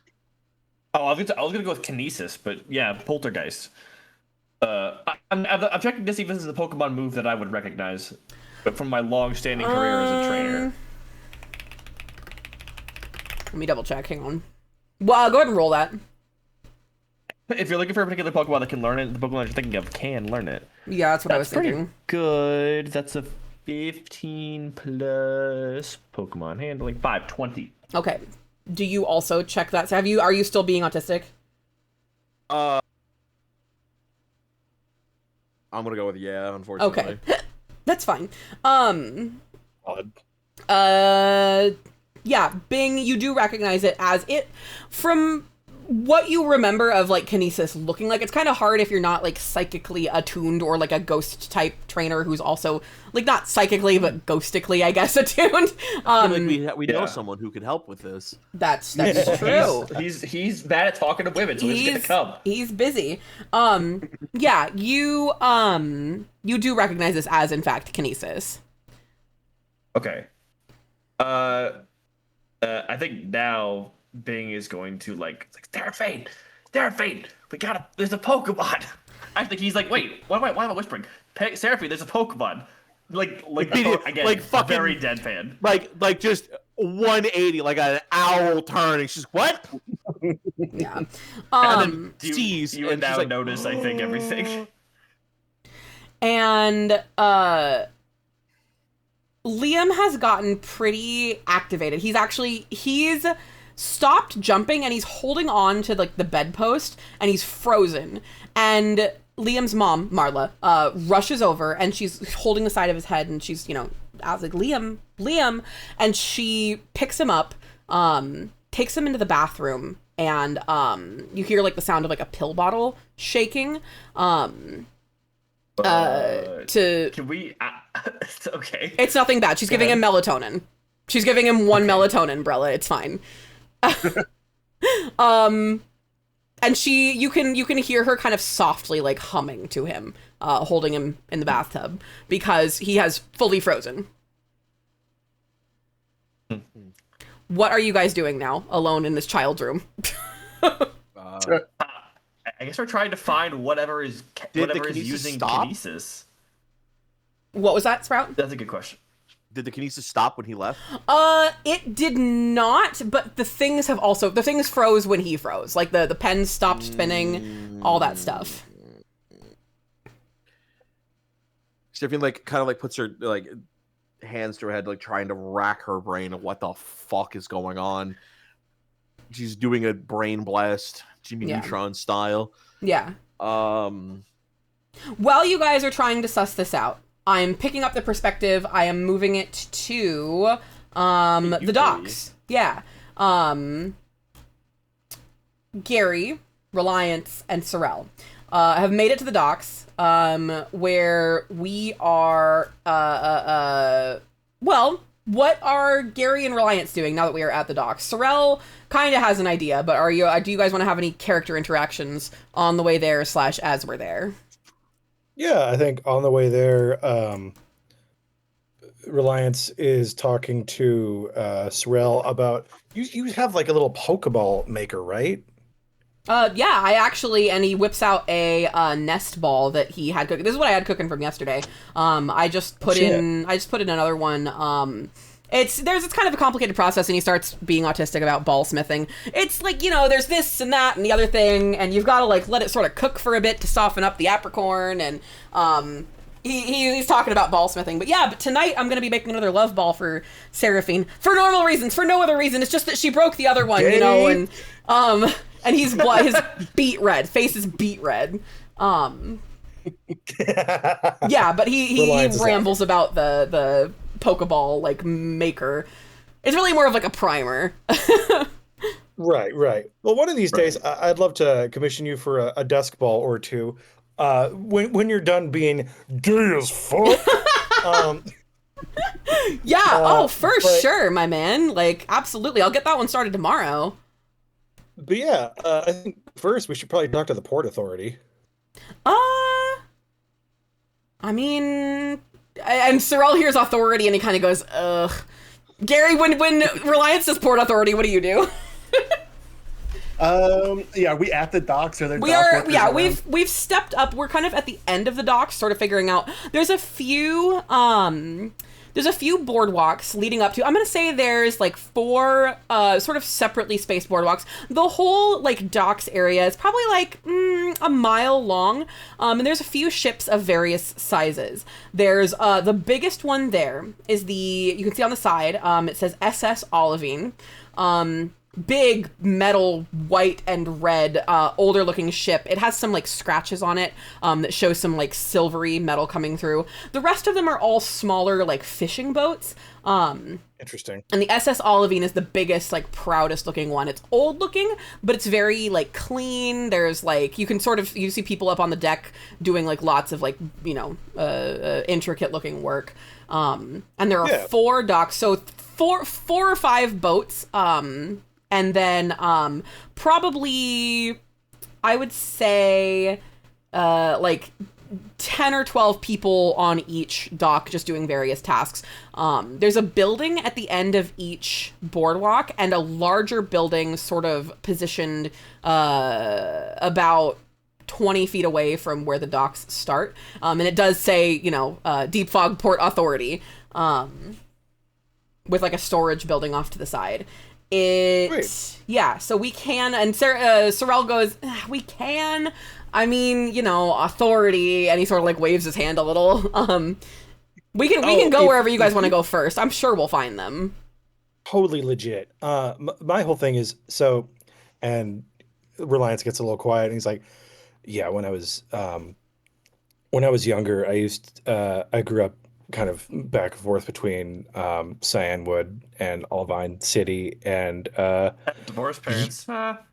You hear from across town. No parents. And I actually used to strip ships for copper. No shit. I forgot we talked about this. Wait a second. Used to now, do you mean you worked at like a wreck yard, or you used to steal copper from ships? I don't want to get into it, legally speaking, but when has anything legal ever stopped you? Oh my god. Exactly. And Sorrel nods. Okay, fair. So, there's really easy ways to, I guess, get into the jargon of talking with some of these guys about like, hey, I got to book a ship, or I have like a manifest that I'm trying to meet for like this person to like get information on like this boat. I need to find this person's, basically locating the boat that belongs to this Captain Osborne is going to, I think, be our quickest way to find him. Oh, I see what you mean. Yeah. Gary, does that sound good to you? What do you think? But Gary has already left the two of you and is talking to a random dock worker. Yeah. You there. 10 out of 10. You there, young boy. man. I need to find Captain Osborne and his magic flask. God. The dock worker is like, Osborne, you're gonna have to, and he like juts his thumb out at the Port Authority. I just work here, man. And he like he hefts his like crate over his shoulder and walks away because he thinks you look really fucking weird. Do you still have that hat on? Yeah, the hat with the gym badges that he did not earn on it. Yeah, he looks. You look a little. He walks away from you a little faster. So yeah, you. The Port Authority door is like open, like it's cracked open a little bit. It doesn't look like there's anybody inside. Do you guys want to just walk on in? Sorrel kind of like... Yeah! Sorrel sort of pushes the door open a little bit, like, I think we can just go in. And Reliance goes in and just like knocks on the wood of the walls, like, ahoy there. Yeah, there's nobody here. It's a single room. It looks like an office. And there's a big whiteboard on one wall. And actually, so there's a whiteboard on one wall, a big wall of filing cabinets. A few like crates with a printed like 8.5 by 11 sheet that just says customs and an arrow pointing down, and then like yellow tape like lining it off. Very secure customs area. Go ahead and give me, whoever wishes to do so, an investigation check. Yeah, let's do that. I would love to. Let's see, I got a 14. That's a dirty 20, baby. Okay. 18 plus 2. Rel is one with the universe. I got a 14 plus 0, so 14. Okay. Nice. Reliance and I, Sorel, see that on the whiteboard, every ship, has like there's like a table of like a ship and then a timetable, and it's like an arrival and leaving kind of thing. And you do see SS Olivine is supposed to be here for like another couple days. The other ones are just like fishing boats, and they don't have a leaving. The only one that has a leaving date is the SS Olivine. And there, Gary, you notice a book on the table that has like some taped in like slips of some kind. And that's what you see. The book looks like it has some kind of like bill of lading sort of thing. The notebook. And if you pick it up, do you investigate it further?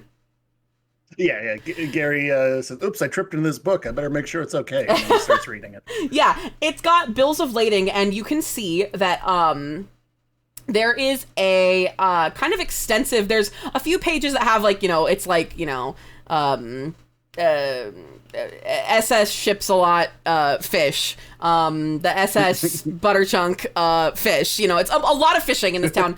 But you flip to the page that has the biggest, like it's got a lot of stuff kind of stapled to it. It's a lot of like a really thick declaration of what appears to be a shipment of Pokemon. Like you see the names of Pokemon, what type of balls they're contained in, some kind of serial number, and it says SS Olivine at the base, and a signature from none other than an R. Osborne. And that's what you see. He tears that page out, shows it to the other two, and says, "Oh, look at that. I got the lead. I'm winning the case." Well, shit. So it looks like Osborne is the captain of the their SS Olivine, the big one, right? I guess Krog had to step away for a second. I guess we can go check that one out. I like to imagine that while this is happening, Reliance's eyes have rolled back in his head and he's foaming at the mouth. He's gone to the Reliance dimension. He's working out. We'll just take him with us. We're holding him. He is now. We've wrapped Big Dan's like sash around Reliance, and we're leading him around by the baby leash. Go ahead. I'm so glad the other two that tell us not to do crimes aren't here. It's so much easier when we can just bypass any ethical sort of barriers. Yeah, it's actually like way easier. We can just do whatever the fuck we want when those guys aren't here, and we don't have to worry about Seraphine fucking imploding from crime. And Sorel kind of gets. Hold on, time out. Is Sorel saying that? No. I think that what Sorel does say to Gary though is something like it does go kind of faster when you don't have to worry about how legal this stuff is. And then he looks really haunted for a second. Like, oh, that wasn't great. And then he kind of rules, actually. Shakes himself a little bit, and he's like, all right, let's go check out that dock. And he like points, he looks at the page that Gary's holding and says, all right, that's dock 4. That was the big one. So we'll head over there, and we make our way toward dock 4. I want to take a break, but let's finish up the finding Captain Osborne thing really quick, and then we'll take a break in just a second. Okay. So you go down dock 4.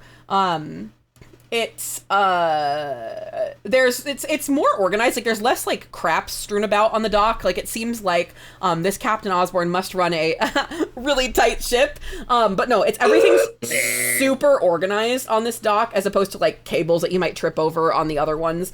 And as you walk down, there is a really broad, tall person sitting on a big wooden crate. They're wearing a dark blue coat and high-waisted pants, and their gray hair is braided into several twisted braids. They've got like 6 or 7 of them down their back. Sorry, how many? I don't know. Shut up. They have a soft but stern face, and they look to be in like their early 50s. They're chewing on a toothpick that's been worn down to a sliver, and they watch their men carry about their daily tasks, and they see you approach. Do you say anything to them before they speak up? Ahoy! Yeah. Gary says, "You there? I request parley with your ship's captain, one captain to another." They blink at you, and then they chuckle, and they say, "Ahoy! What can I do you for?"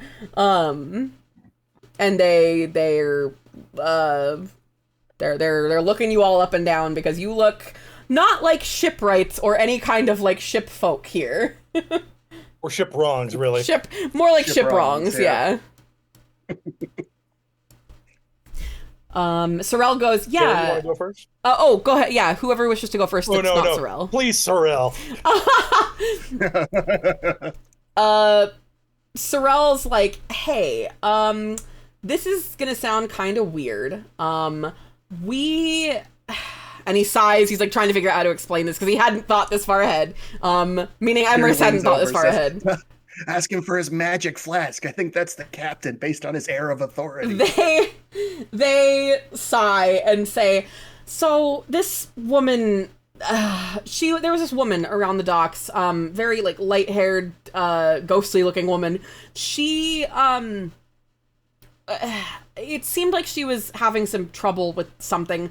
I sent my friends off to go and, look for her, but, a note that she had in her notebook said to ask you about your flask. And they sort of like kind of shrug a little because they're realizing that they only kind of know half the story here. They want to help this woman and they think Captain Osborne can help. So they sort of shrug. And the captain sort of eyes everybody up and down again and says, Who are you?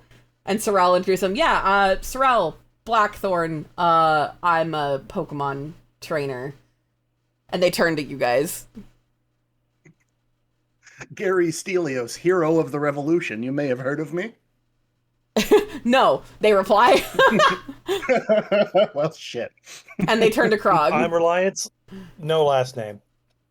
All right. Y'all are a little odd, but I'm not terribly busy till Port Authority clears my shipment through customs. How did you seemed to know who I was before you came up here. You're not with the government, are you? God, no. Quite the opposite, I assure you.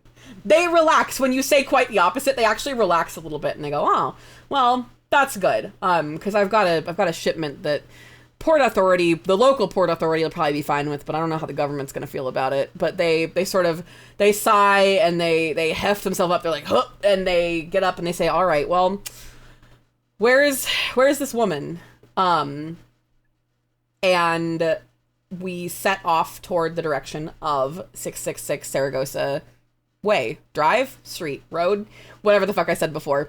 And with that, we're going to take a quick little break. Go get some water. Go get a little snack if you need. Do you want me to mute you guys while I am... Yeah, sure. Yeah, okay. Oh! All right, be good and normal, and I will be back in a minute. Yeah.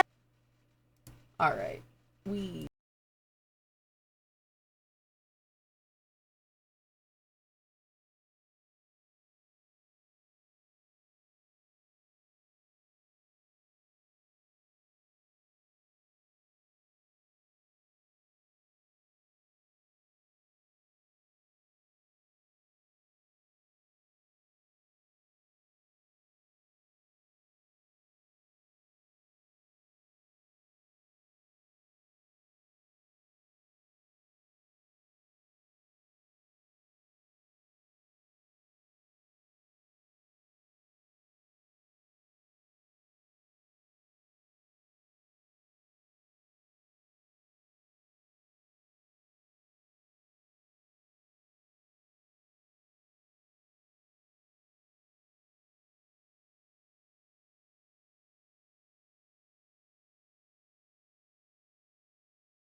Oh man, but Grog was about to say my favorite wine. I know. It's I Christmas. know. Wrong screen. There we go. We're back, gamers.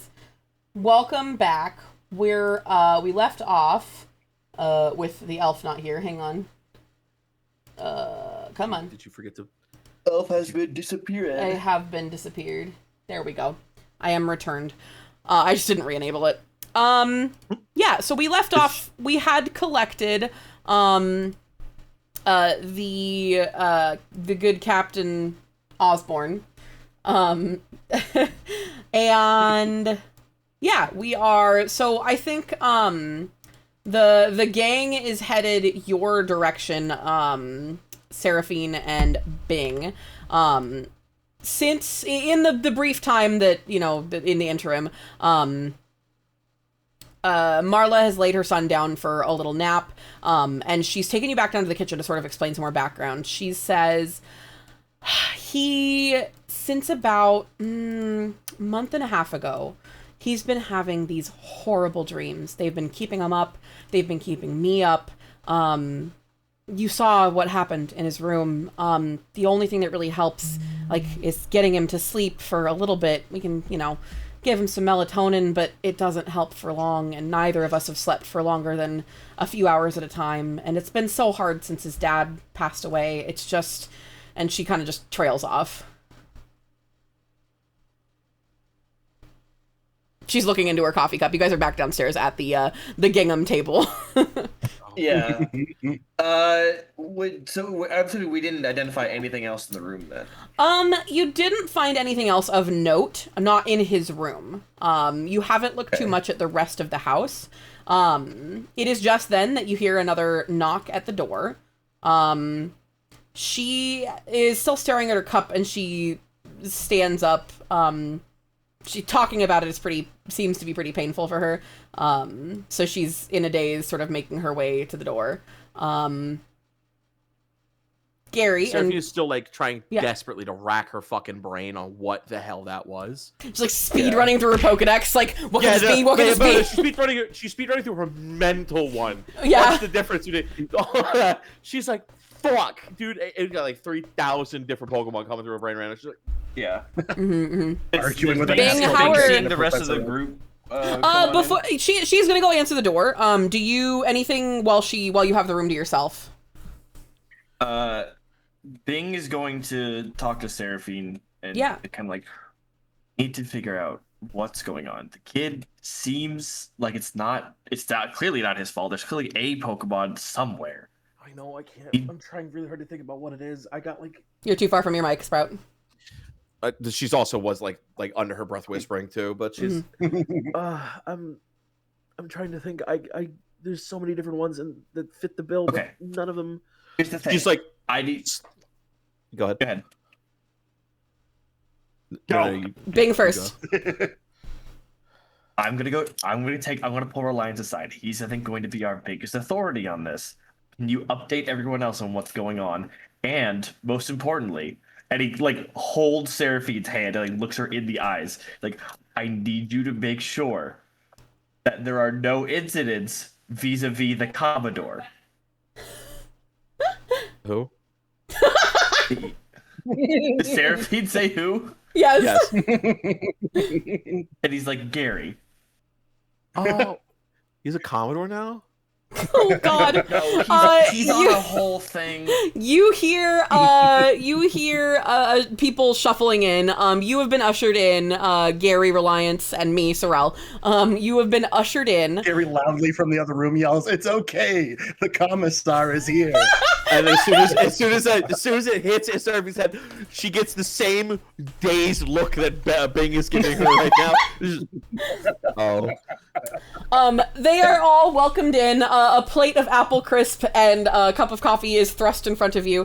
Captain Osborne's looking very confused, and just not super at home in this kitchen. Just mostly very confused at what's going on. And introduces themselves to Bing and Seraphine. Do we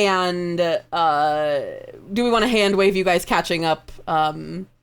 Actually, hold on. Specifically, is pulling Reliance aside. Yes. Okay. Yeah. How do we want to?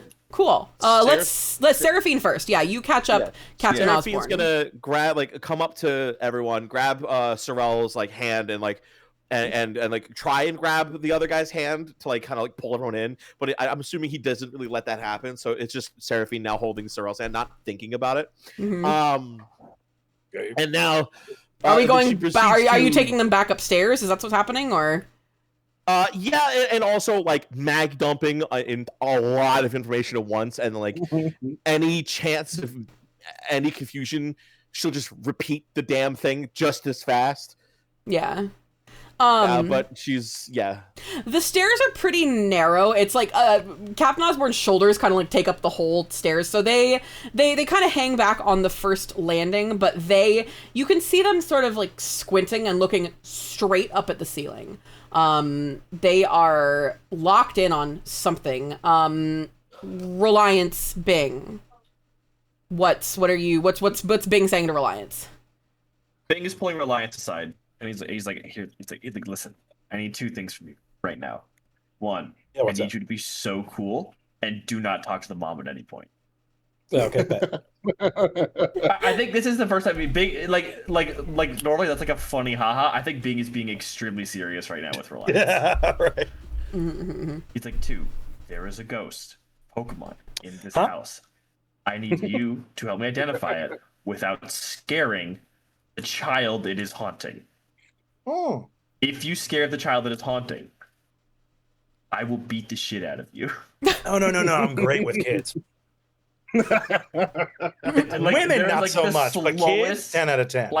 Iceberg slow turn from Bing to look at Reliance in the face. Oh my god. Back upstairs. Captain Osborne hasn't moved. They're looking, and they've put their hand over. It looks like they put their hand over their heart almost. And they're still locked in on the ceiling. Seraphine, you have brought Sorrel upstairs, and I guess Gary. Real quick, before you do that, I do want a side moment with Bing before things get too started. Sure, yeah. Okay, so Bing is just finished with the lines. He's turning around, and I guess Gary is standing there. Making unbroken eye contact. I gotta put a bell on you. And Gary takes the ship's manifest out of his pocket, making sure the other captain can't see. And he puts his thumb on the part that says all the Pokemon are getting shipped, and he says, potential side quest later. And then, oh god! Can I do a quick read through? Can I roll for something? Yeah, you can roll for. I don't want to keep making you guys do investigate checks. Yeah, but do another No, you're gonna do a Pokemon handling check, because these Pokemon actually, I have changed it up. They are only identified by number. National Dex number. So that's part of what I want to look for, but the other part is I want to see if I want to identify if any of them are coming from Blakesley breeders. Very good point. Let me give me 2 seconds just to make sure, because now give us a little bit of background just out of character on the Blakesleys, as much as you want without, just so that people who haven't watched all the episodes, and also to give me some time to generate some Pokemon. Actually, I haven't got to talk about big backstory at all, so this is great. Good, yeah, give us a little light backstory, as much as everybody else in the party would have heard just during our downtime. That would be awesome. During the downtime, I think the only thing that Bink has actually shared is that they were closely associated with a very famous breeding conglomerate that helped fix up Hoenn after the Kyogre Groudon Rayquaza disaster. Mm-hmm. Now they helped fix it because they had some new good technology to help with accelerated egg hatching and things like that. Mm-hmm. And now they are special designer Pokemon breeders. Mm-hmm. And that is all. It's like saying yeah, my dad was Google though in the Pokemon verse. Yeah. You know what I mean? I wonder if your parents and my parents have ever done Probably a deal. if I think your we parents are any person of authority, it's like very likely that I think we had league mentioned champions. before that, and this is a little bit of like meta stuff, but I think we had mentioned that Sorel may have had dealings with Seraphine's parents. I would imagine that your family probably would have if they're like prestigious Pokemon breeders. You know, that would make sense, right? Probably. So the running, what you and I discussed, I don't know if you recall, is that every major champion, maybe not their ace, but at least one of their Pokemon, and at this point in history, is a Blakesley Pokemon. Mm-hmm. Yeah. Oh, then Like, 100%, yeah. It is like the default, like for when you need a Pokemon that is good. And when you've talked about that, are you like braggadocious about it? Are you? How do you convey that Being as to only friends? that they're associated with it, he has not elaborated on the association. Okay. Which for the lovely audience. You know what? No, fuck the lovely audience. Actually, you don't give no shit. Fair enough. Okay, so you are looking. Go ahead and roll for me, Brella. What am I rolling? You're rolling a Pokemon handling check. Pokemon handling check. And I'm good at that. I'm gonna need very help good at from that. you, Holy Sprout. Shit.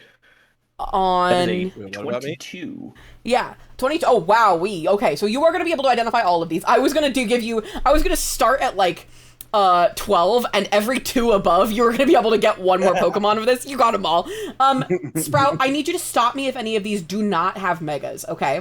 I'm pretty for most of them I do know, but you are able to recognize these are all national dex numbers from what region were you from again, Bing? I'm sorry.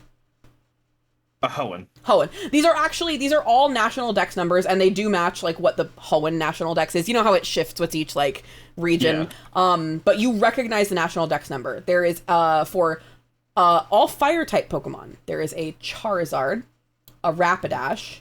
No Mega for Rapidash. There's none? No. Nope. Well, I wish. generators. Okay, so Typhlosion have one? Nope. No, it has a regional. Okay. There's Blaziken? not that many Mega Fire types. Yeah, let me Blaziken find does. them. This is gonna be easier. Camerupt is another one. We're gonna say a Camerupt, a Blaziken, Houndoom, Yep.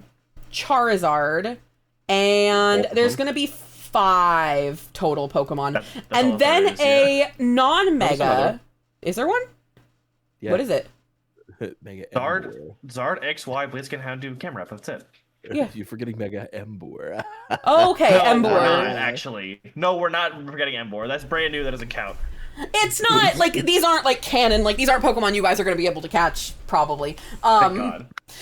And there's also one that is not. This one is not a Blakesley Pokemon. There's a Magcargo as well in there.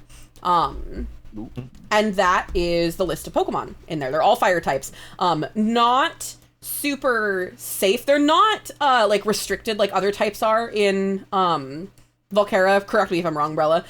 But you still would need a license because, you know, it's going to be like welders and like, you know, skilled tradespeople You have to have who special permissions for them. That's correct. yeah.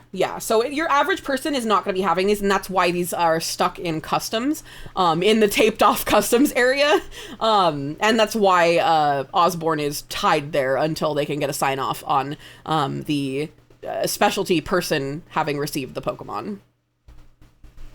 That is what was on there. So, Cool. do you do anything with this information before we head back upstairs, Bing? I think just a general note for when they talk to Captain Osborne later. Bing's gonna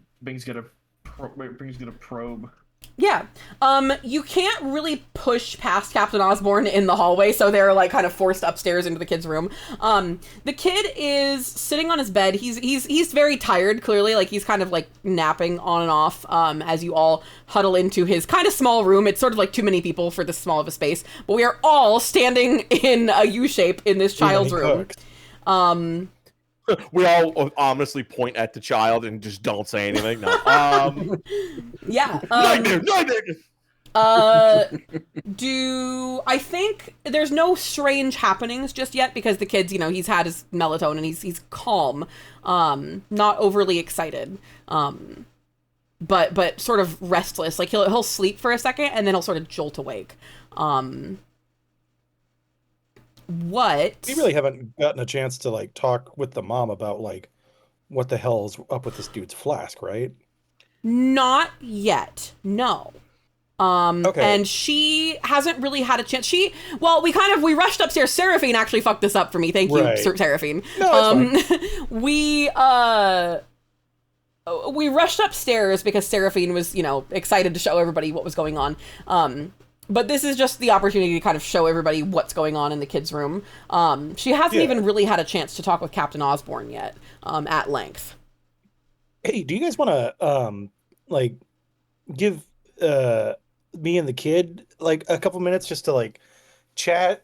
Yeah. And maybe have Captain Osborne talk with the little lady over there. Sorrel like looks over to Bing and is like, "Yeah, that's a pretty good idea. Yeah.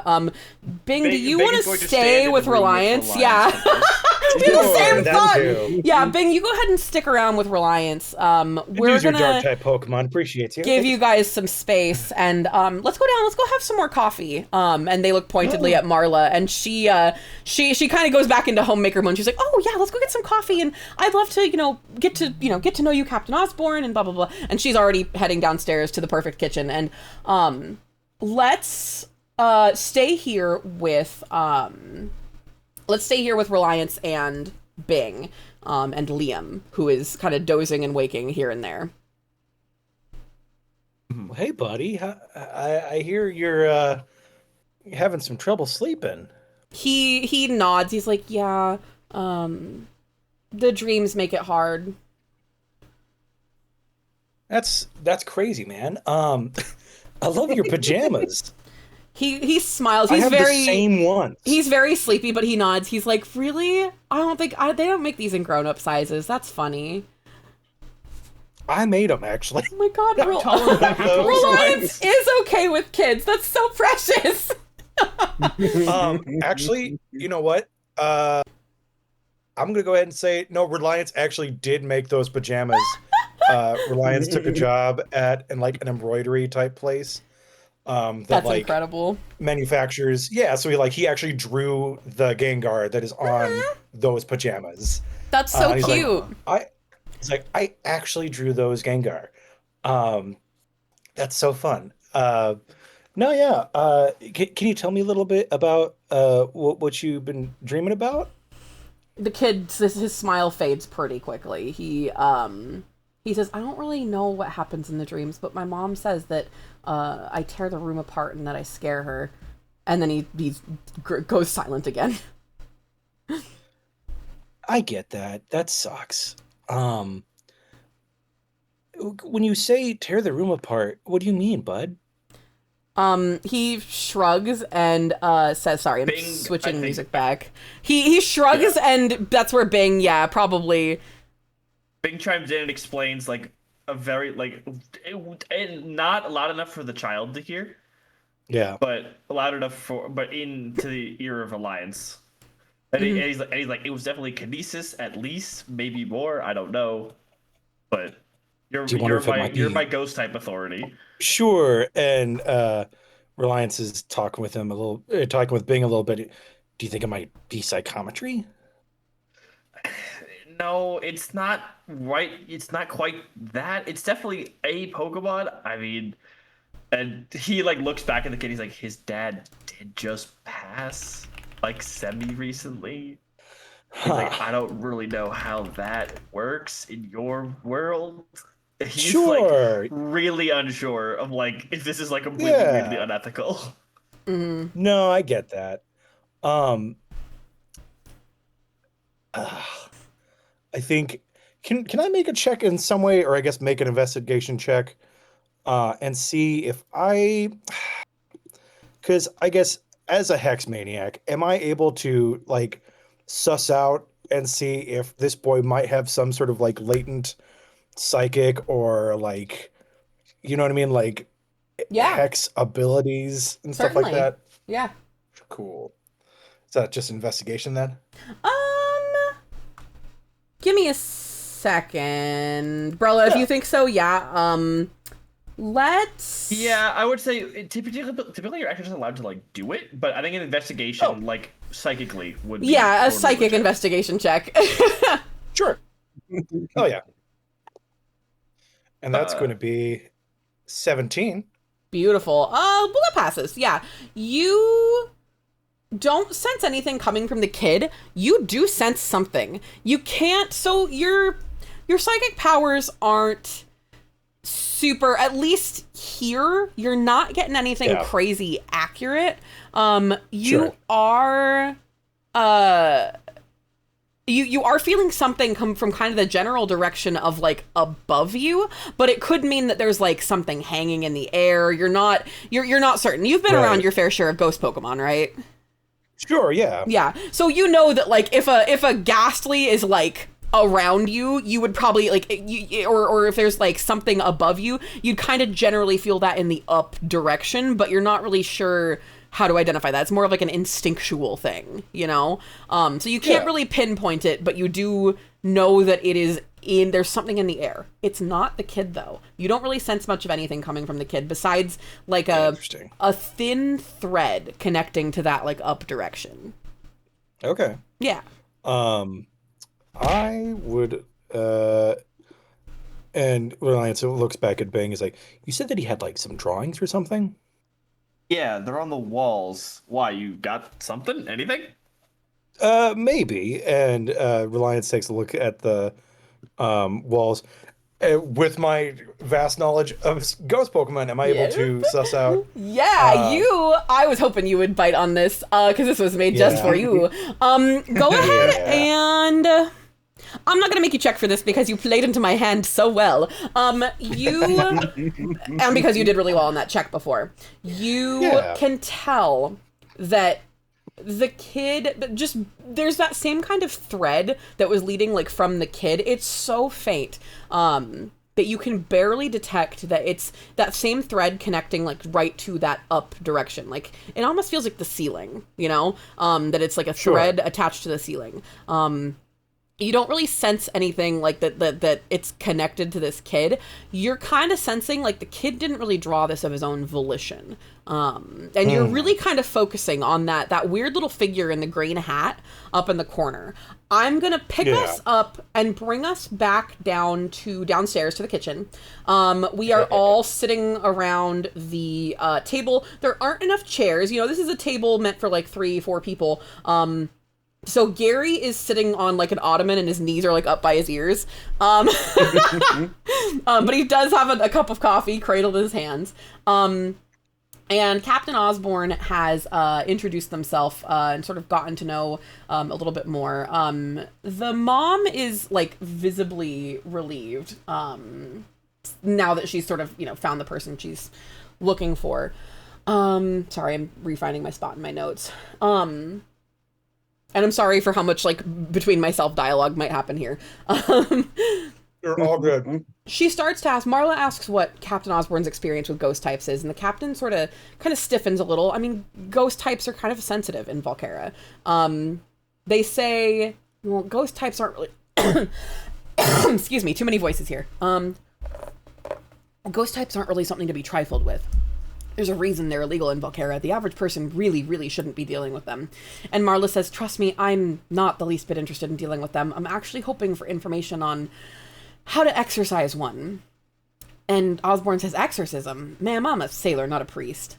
Marla replies, I know, Captain, but these types are illegal, and I just need to know that if there's a ghost type here, how to get it to leave. My son, he hasn't slept, and he has these outbursts when he does. He's ruining the house. Sometimes it gets bad enough that it like ruins things down here, and I can't keep affording to replace all of my mugs. You know, it's and she sort of, you know, she's rambling again, and she starts to trail off. That's why it's all gingham. I just need to know, Captain Osborne, what's your experience with ghost types? And they let out a deep sigh, and they look around the table.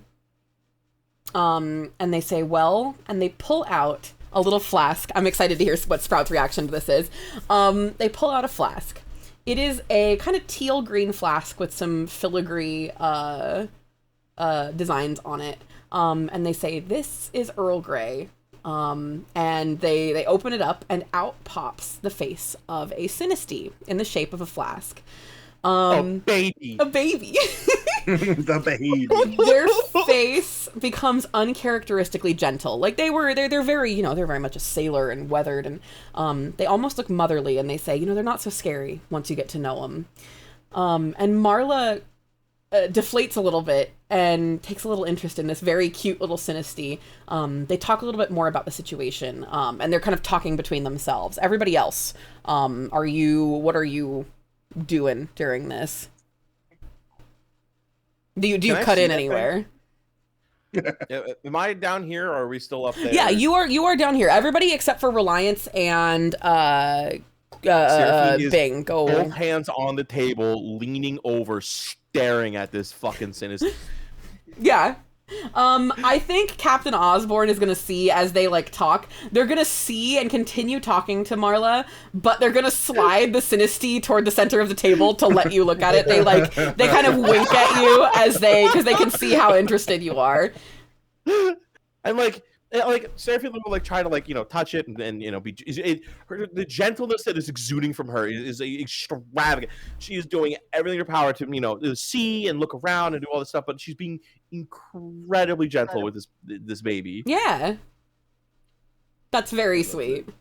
I love the little fucking Gary, I know you're sitting on a very low chair, so you're eye level with the table, but how are you doing, Gary? So from there, once he sees the Sinisty, he almost relaxes a little bit and says, "Oh, thank Arceus. I thought you were smuggling Pokemon for the government. Now I don't have to kill you."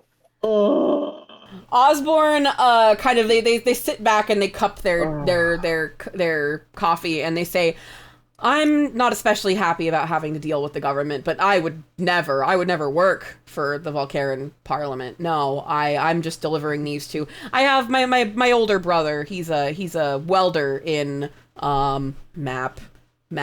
I need my map. Hang on.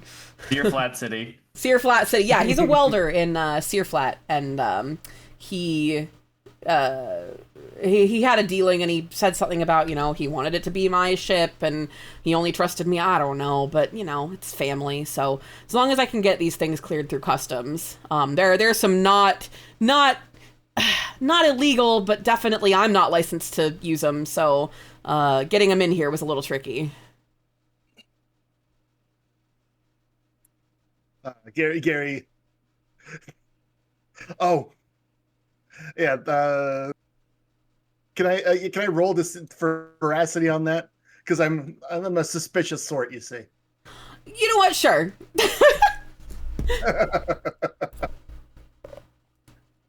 Yeah. You can roll. If you're still suspicious of them, that, insight? Roll a. It would 100% be insight. Is that perception? Yeah, or is that would be insight. either be insight, or it could be diplomacy, persuasion for trying to press them for more information. Okay. Either one. If it's a persuasion, that's a 13 plus 3 is 16. And he leans in and he goes, I'm something of a rebel luminary myself. If anything, if anything needs revolutionizing, I can do it. And they kind of Is Sorrel actively fumbling the bag down there? What is happening? Sorrel is putting their head in their hands and being very embarrassed, but it's kind of the way you would about an uncle who talks at Thanksgiving. They lean forward, and again, they are leaning. I didn't mean to have a Thanksgiving episode, honestly. They lean forward and they look at you. Now, keep in mind, you are eye level with the table in this ottoman, right? They lean forward to look at you fully. And they're like, I know what happened about 20 years ago? Everybody heard what happened in the snowfields. I'm not interested in getting tangled up in that kind of thing. I had a friend who, I don't know, I heard, like in Elena, if you're looking for stuff like that, you can go talk to her. And it's then, Gary, that you remember that you did have a meeting with her. In our talk in our talk last session, you said you were going to go see her after you close. She meant after we close tomorrow. She was busy tonight. So you're going to go see her like tonight. I wondered why that one. Yeah, don't worry about it. It's because I needed to handle it this session. That's the perils of co-DMing. But yeah, you are still going to go see her. But they did mention, Captain Osborne did mention that yes, they're no kind of anti-government revolutionary. They're just trying to work their job. They're just trying to get through their 9 to 5. They're just trying to. And trying to be as intimidating as he can with his knees up to his ears. Gary goes, good. You get to. Yeah. Osborne says they scoot back and they stand up and they say, well, I'm gonna go upstairs and I need to talk to that Reliant. Sorry, that they say that Reliant boy. And does anyone correct them? Nope. Okay, cool. Nobody corrects Osborne on Reliance versus Reliant. Yeah, no, that's his name, I'm pretty sure. Yeah. And they head upstairs. We're gonna zoom back up to Bing and Reliant. And Osborne enters the room. Oh, okay. I was asking for Reliant has filled Bing in on, hey, there's something up. Yeah. Oh, yeah. I guess that depends on. Have you Reliant? I'm asking Yeah. Reliant. I had asked if I noticed anything in the drawings. Yeah, you mostly notice that same thread connecting up to toward the ceiling, maybe. Oh, the drawings have a thread. Yeah, they have the same thread that's connecting to the kid. Okay. And you really notice like something that stands out is that there's something speaking to you about that little green hat with the red spikes character that the kid's drawn. And it's as you're looking at this really fixedly that Captain Osborne walks in and kind of like they walk in and they freeze for a second. They put their hand back over their heart. You realize, they're putting their hand over the pocket that they keep their flask in. And you realize as they walk in, their flask is like shaking. And you notice something in their pocket shaking. Brella and Krog, Bing and Reliance. And they look like they're kind of like their eyes are darting around the room like, holy fucking shit, what is this? And they're a flask, a teal flask leaps out of their pocket and they're like stumbling over themselves to catch it. Because something is activating this, you guys don't know this, but this synesty. Yeah. You guys Is have anything been happening with Reliance's Pokeball? With Big Dan? Big Dan's? I don't think anything with the Pokeball, but you can absolutely let Big Dan out. Yeah, I think Reliance 100% clocks like that is a baby, that is a little man, and is like, hey, if we're gonna be super on the 100% about this, and he lets out Big Dan, and it's like, I also am a proprietor of the ghost type. And Captain Osborne says, I could tell from a mile away, kid. And they eye your... What? Oh, sorry. Was it like everything that I'm wearing? It was everything about you. But they're very impressed. They appear very impressed by Big Dan. It's a form that they've never seen before, and they, as much as they want to, swap like stories about, oh, look at my cool Pokemon, they're looking up. They're like, you sense that too, right? Yeah. What do you like? What do you make of all this? There's something up there. Give me just a second.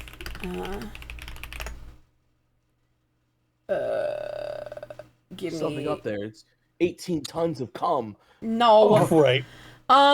There's something up there. Listen, I don't know how much you know about like investigating ghost Pokemon. I haven't done this since my like adventuring looking for ghost ship days with old Sinisty here, but well, let me tell you, friend, I used to strip ghost ships. they kind of squint at you and they say, "Were you like a wrecker, or did you just steal the copper out of ships?" Anyways. Ooh, damn, calls you flathead. Oh. They say there's a couple things we can do. We can look around the neighborhood. We can look up in the attic, see if there is an attic, and they kind of look up like they're not super sure because the room is square. They're just not sure about the layout. Sure. Or I think the best way, this is how I always did it when I was first training Sinisty, was stay overnight and see how the dreams are really affecting this kid and kind of track where that strong signal is coming from. It's just a thread now, but you know how ghost types are at night, right? Well, yeah. And I guess, Reliance is also going to bring up that figure that he saw. Did he see it down by the docks? The figure. The ghostly figure? Said, that was the woman. That was the mom. Oh, she was, yeah.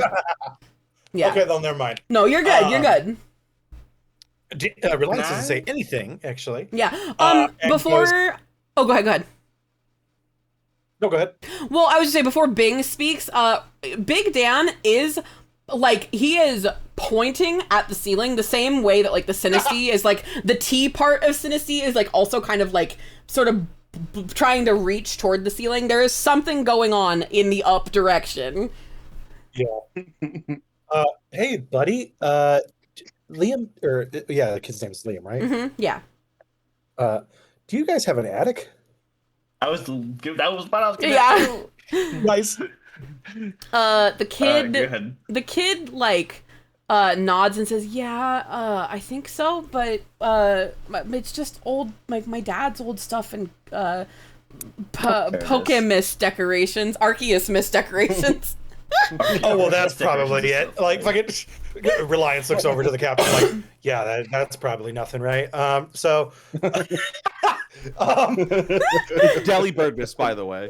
Delibird miss, sorry. So good. Yeah. So they you have been presented two options by Captain Osborne, kind of investigating the attic and or staying overnight. And I think Liam is gonna like he's gonna just be really tired. He's like, can I go to sleep now? I'm real tired. Absolutely, bud. Yeah, and so Osborne is gonna head downstairs, go back to kind of debrief with the mom. Are you guys gonna follow?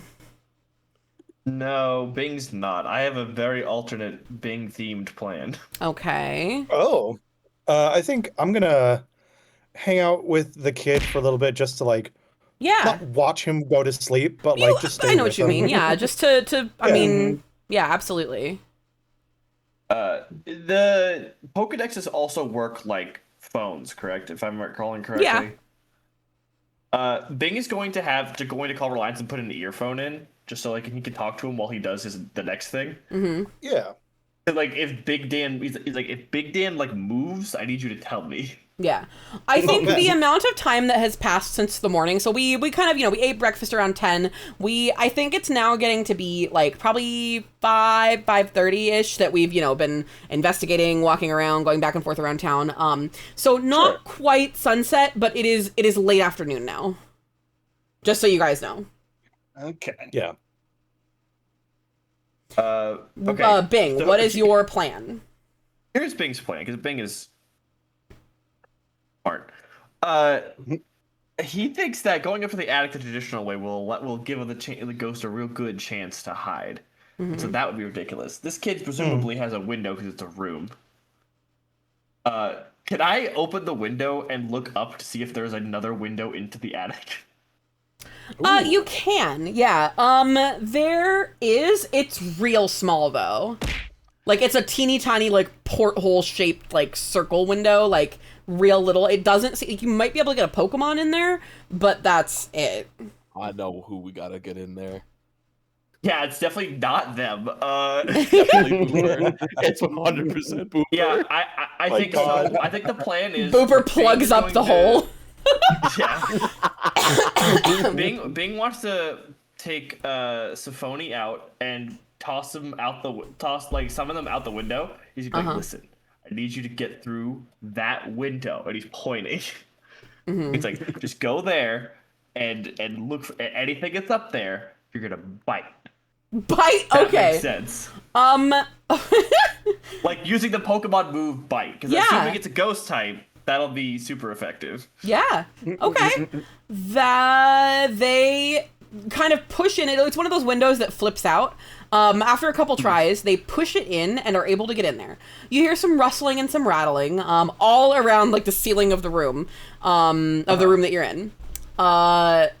You hear some crunching noises, but nothing like Pokemon sounding besides Seraphine like rustling around. They come down and they've got like some Christmas garland like coming out of their mouth. But there's nothing, like there's no signs of them having bitten anything. Like there's no blood or anything. Not that Pokemon, I mean, I don't know if Pokemon bleed when you bite them, but Yeah, they can. yeah. So no Okay. blood, no Pokemon guts, just a Christmas decoration hanging out of its mouth. You gotta keep Okay. it on him. You gotta keep it. You wrap it up. Big's gonna go, fantastic job. Now, just sit outside the window, and then he turns to Elijah and like, I'm gonna go up into the attic. It's gonna be a real tight squeeze. You are going to. Also, you're No, jumping not up. not from the window. Not from the window. Oh, From the okay, normal okay. side now. Yeah, there's a little. I am gonna make you roll for this. There's no ladder that goes down when you open up. It's the hallway between the bathroom and the Right. the bedroom. Go ahead and give me an athletics. Yeah, an athletics check to try and like You're pull asking yourself Big to do up. you're asking Big to do a pull-up? maybe? You all are uniquely suited to do the things. What can I say? You all are Oh doing my the God, things you're best that at. That is a 19. I actually have a +1. You So- actually so do it's like a 20. 7-foot vertical leap. My God. No, you're able. Required, just jump. Yeah, you jump. You're able with no effort to pull yourself all the way up into the attic. It's real. He double jumps. It's real cramped in there. And you see like a bunch of knocked over boxes, but there's dust on them, so you don't think this was actually Sephone's fault. There's just a bunch of boxes kind of strewn everywhere. It doesn't look like anything's been touched. There's some boxes labeled dad clothes that look like there's not as much dust on them. And there's interestingly, there are, give me just a second. There are some tracks on the ground. Give me a second. Fuck. Why? Ah, man. I thought I could look up Pokemon footprints easier than this. There's some Do you want tracks. a DM me and I can tell you what it looks like? Well, I Pokemon couldn't feet. find it easily. Yeah, me looking up Pokemon feet. Big surprise. It doesn't sec. exist for the record. Does it? Yeah. In certain dex entries, it'll have what their steps are. I think that was Gen 3. It's Hoenn, specifically. Let me see. List of no, Fire Red has it Pokemon too. by footprint. Well, it's also Gen 3. This It's one literally- might. It's the one I'm thinking of. It's literally just a dot. It is. It's well, because the thing is, like the way. Well, There you you're go. gonna go ahead and you're gonna give me a. That would be a Pokemon handling to identify a Pokemon by footprint, right? Yeah, for sure. Yeah. Give me that. This might be a little tricky, so this is gonna be kind of a hard. This is A hard freaky check. Pokemon handling. So I have a fun thing. Mm-hmm. With my academic specialty. My academic specialty is Pokemon biology. Look at Which I believe you. gives me yeah. So I have an expertise in Pokemon biology. Now, So specifically, before we get too much further, go ahead and roll your check. But I do want to give people the opportunity to come upstairs because they have now heard No, for like sure. a window like crashing open, not breaking, but they've heard Seraphine like rustling around.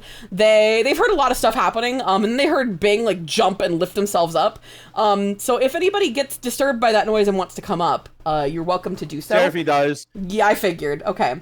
I think Go ahead if and Gary intuits there's a crime afoot, then he's going to run interference. But if not, then he's going to go up and check. okay. There's no crime, Gary, so you can try and talk up this mom, I guess.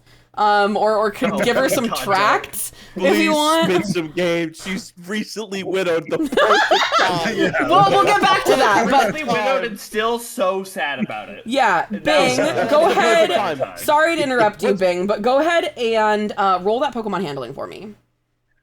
It is an 18 plus 5, 23. Wow. Okay, so Nice. you do recognize this as should I just give it to you? That was a really good roll. It does pass my imaginary number. These tracks are dragging, like they're like long and shuffling looking in the dust. You don't see any Pokemon, but you know what this Pokemon is. I'm not going to identify it just yet. You do know what it is, Bing. Well, also because you're the Codium. I will not identify it either. But I want to give Seraphine a chance to because this is fun and silly. So Seraphine's standing at there's no ladder there, so Seraphine, you're like looking up. Your short ass is looking up into the like little hole for the attic. Yeah, her fucking, what is it? 5'1" head ass is down there. Help! What do you see? Bing, do you lift her up? Yeah, I think here's what Bing does. It's Yeah. just kind of a show of force, just because Bing at all times has to be hyper masculine about it. Can I just go for it? Do I have to roll for this? Can I just go for it? She is so light and tiny. You do not have to roll for this. Whatever you're gonna do. Here's what Bing does. shit. Bing swings back down, holding the top, like the entrance with one arm, grabs Seraphine with the other arm, and does a pull up with Seraphine and very Oh safely my and gently God. pulls Oh, her how up. my Sorrel God. feel about that? And then continuing with one arm, pulls himself back up. Sorrel is downstairs still. But they sneeze and they're like, that was weird. Come on, little spider monkey. All right. Bing's just like thinking like I'm the coolest monkey in the jungle. Like, he's not like trying to flex How does Seraphine feel about it? all the time. Seraphine, she's like, ooh, that was fun. Not really. So Seraphine, what you there see? is nothing between them. They are just autistic together. Yes, they are. Well, that's interesting you say that because you get up there, you see the same stuff that Bing saw, Seraphine, and you see these dragging footprints. Seraphine, can you Am I think making of? a roll? No, I'm gonna make Sprout guess really quick. Oh, I know exactly what Pokemon this is. Don't Is worry. it? I'm gonna let you guess. What Yeah. Pokemon is it? Oh, here, I'll type it. You want me to type it? Yeah, in the type chat it here? to me personally, actually. Oh, okay. Okay, yeah. Yeah, message me personally. There you are. As they type in the side chat. Oh, no! Wow, That okay. Pokemon I knew you were gonna floats. say that. This is absolutely. No, fucking they have fucked up. footprints. That thing I know actually they does do. have legs. No, Emrys. this Try Pokemon. again. I already know what you picked. They're Scrub. very I know small. what you were This thinking. Pokemon, I mean, it's these little feet Yeah, are okay. probably like an Tiny inch little feet. wide. Oh. Tiny little feet dragging, and they're like two little, almost like tracks. And you can see it looks like it's like dragging like behind it almost a little bit. Two little tracks. I'll let you roll a Pokemon handling so that I can tell you what Bing has already deduced. If it's not him, then This shit. motherfucker thought I was gonna put that dude in here so early. You're crazy. Let's see. Kinesis. The move, pay no attention to the move. That's not going to give you a clue to the Pokemon. Kinesis is just the correct move that was making this happen. Yeah, but that means that the Pokemon knows the move. That's it- the problem. Which it does, Emrys. Oh, it can? Okay, yeah, then that is a clue then. can. Thank you, Brella.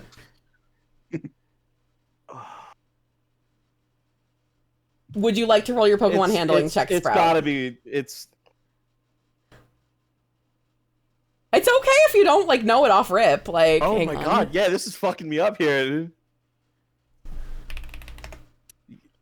Go ahead and roll a Pokemon handling for me. It's okay. Fuck. Dude, you I got know. me. You got me. That's Yeah. fucking awesome. All right, Pokemon handling. This is gonna be extra hard because it only learns Kinesis through an event. It doesn't actually learn it straight up. Actually, that's a good... mother- What do you think it is, Sprout?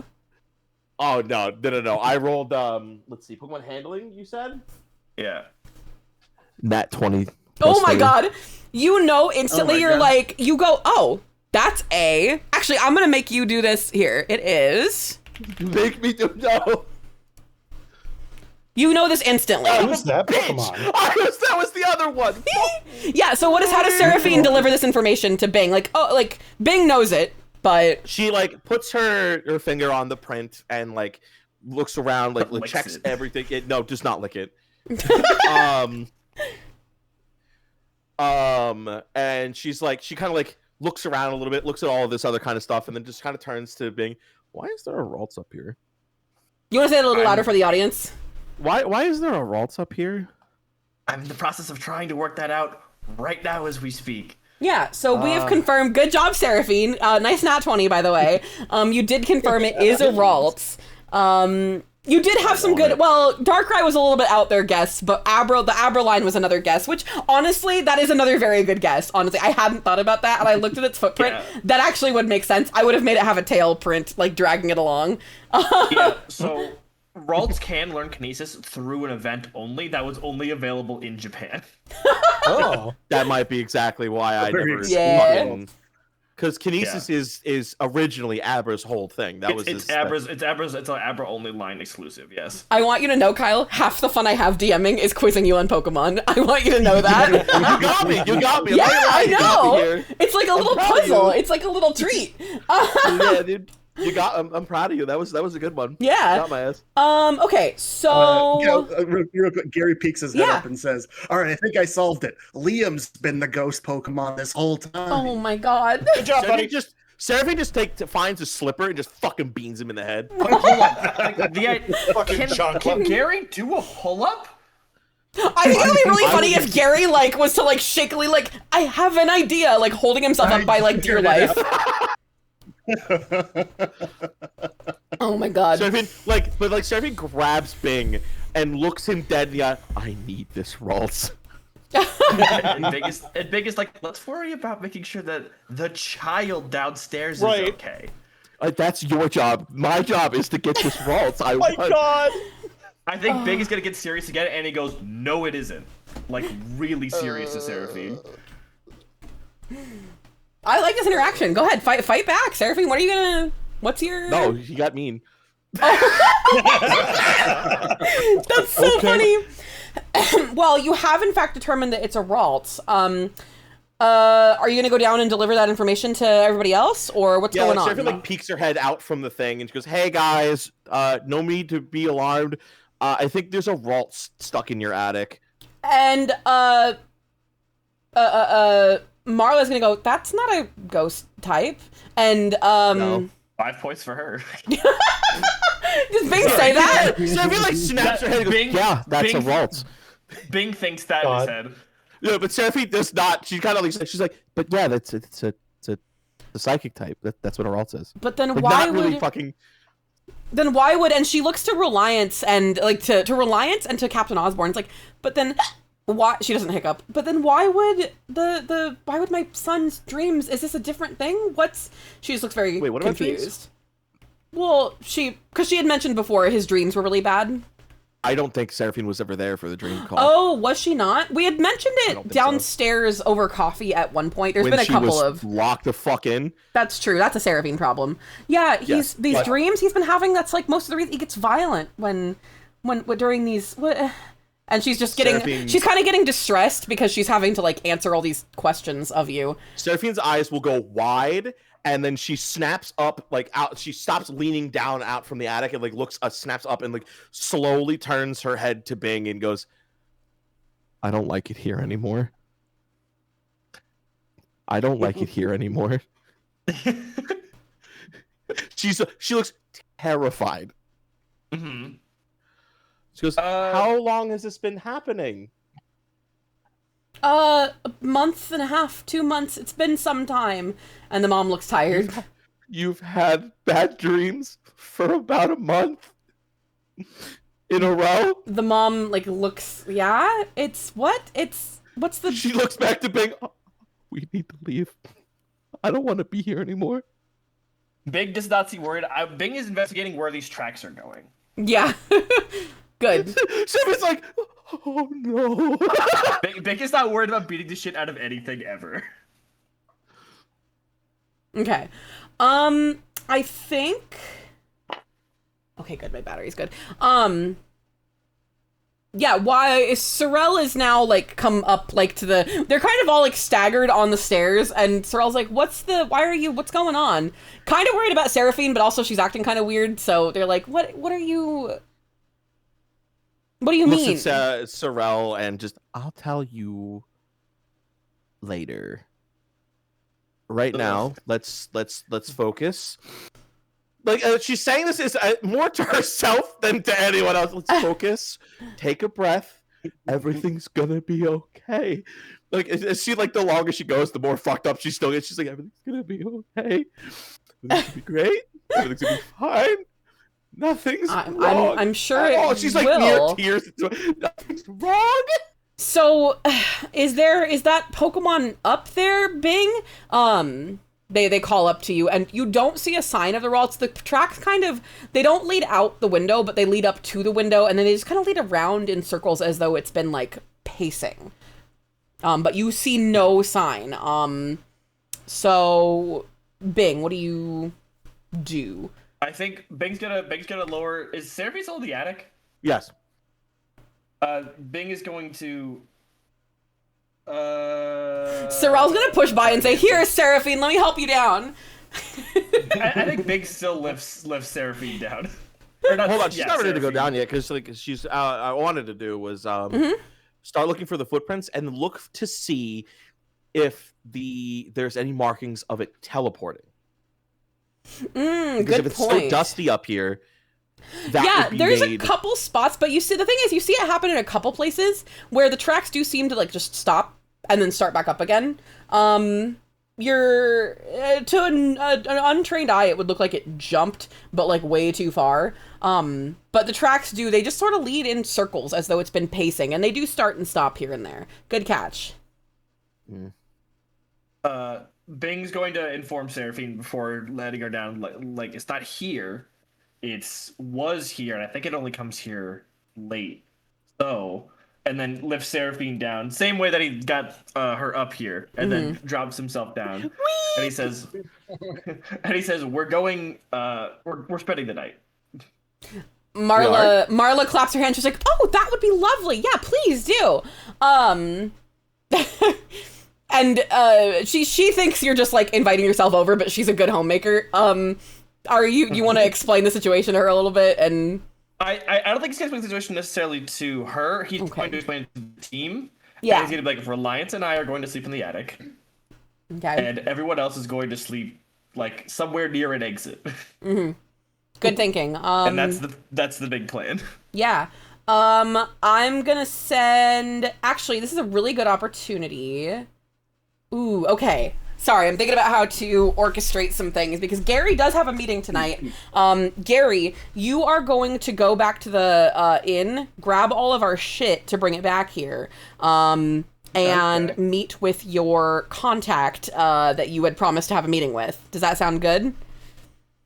Yeah. Okay. Sorry I like railroad a little bit, but I think that would be the best way to keep this session from running 5 hours. Yeah, okay.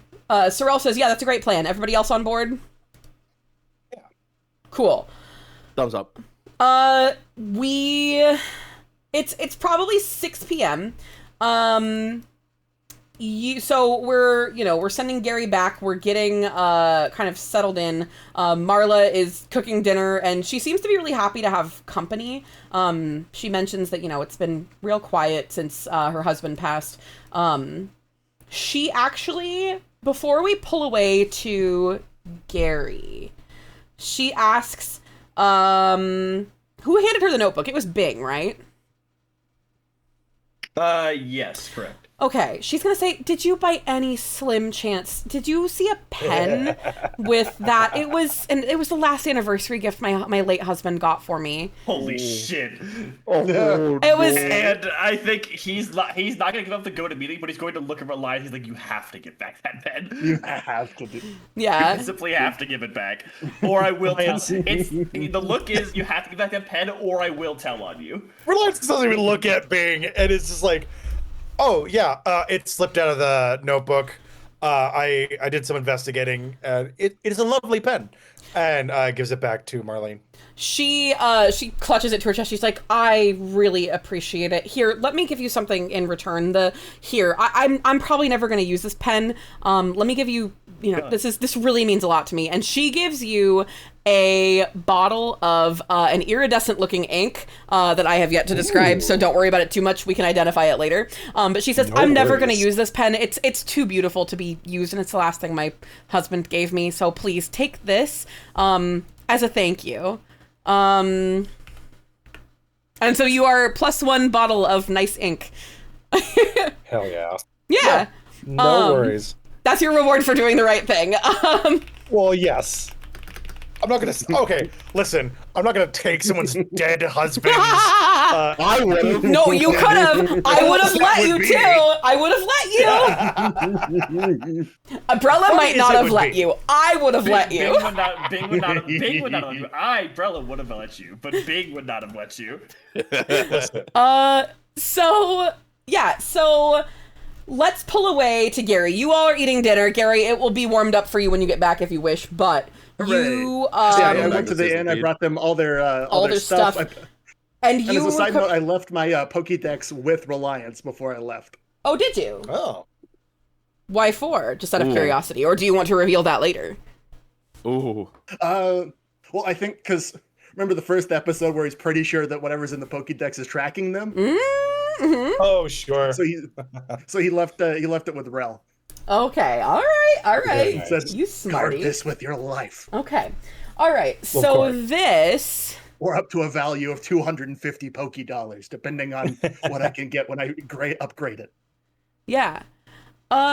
This. Give me just a second. Oh my goodness. Sorry, I have a billion alarms going off. If my phone starts vibrating, I'm so sorry. Oh, that's what that was. You approach. Now, this is you were here just like yesterday, couple days ago, whatever. You approach the Tapu Tavern. Inside, it is warmly lit, and it's currently populated by a scattering of mariners and the stink of the ocean to match. There aren't a ton of them left in here. It's getting kind of close to closing. Their glasses are mostly empty, and when the young man at the counter sees you walk in, he pointedly flickers the lights, and a few of the sailors start to get up, bundle their coats around themselves, and they stumble out. You are left standing next to the "Please seat yourself" sign as the last of the seamen push past you out the door. Seamen. Yeah, I know. I was waiting for all 5 of you, all 4 of you. I didn't let you down. The bar's furniture is a uniform lacquer, but it's all like entirely dissimilar shapes. Like you see like tall chairs, short chairs, chairs that climb on rocks. One of them's just like wicker that you think they like spray painted the same color of brown. And there are a few places you can sit. There's a seat at the bar. There's places at the bar. There's a window counter with a really nice view of the port. It's pretty close to the port. And then there's one of those uncomfortably tall bar tables with those tall seats that you know you'll be kicking your feet in if you sit there. Where do you sit, Gary?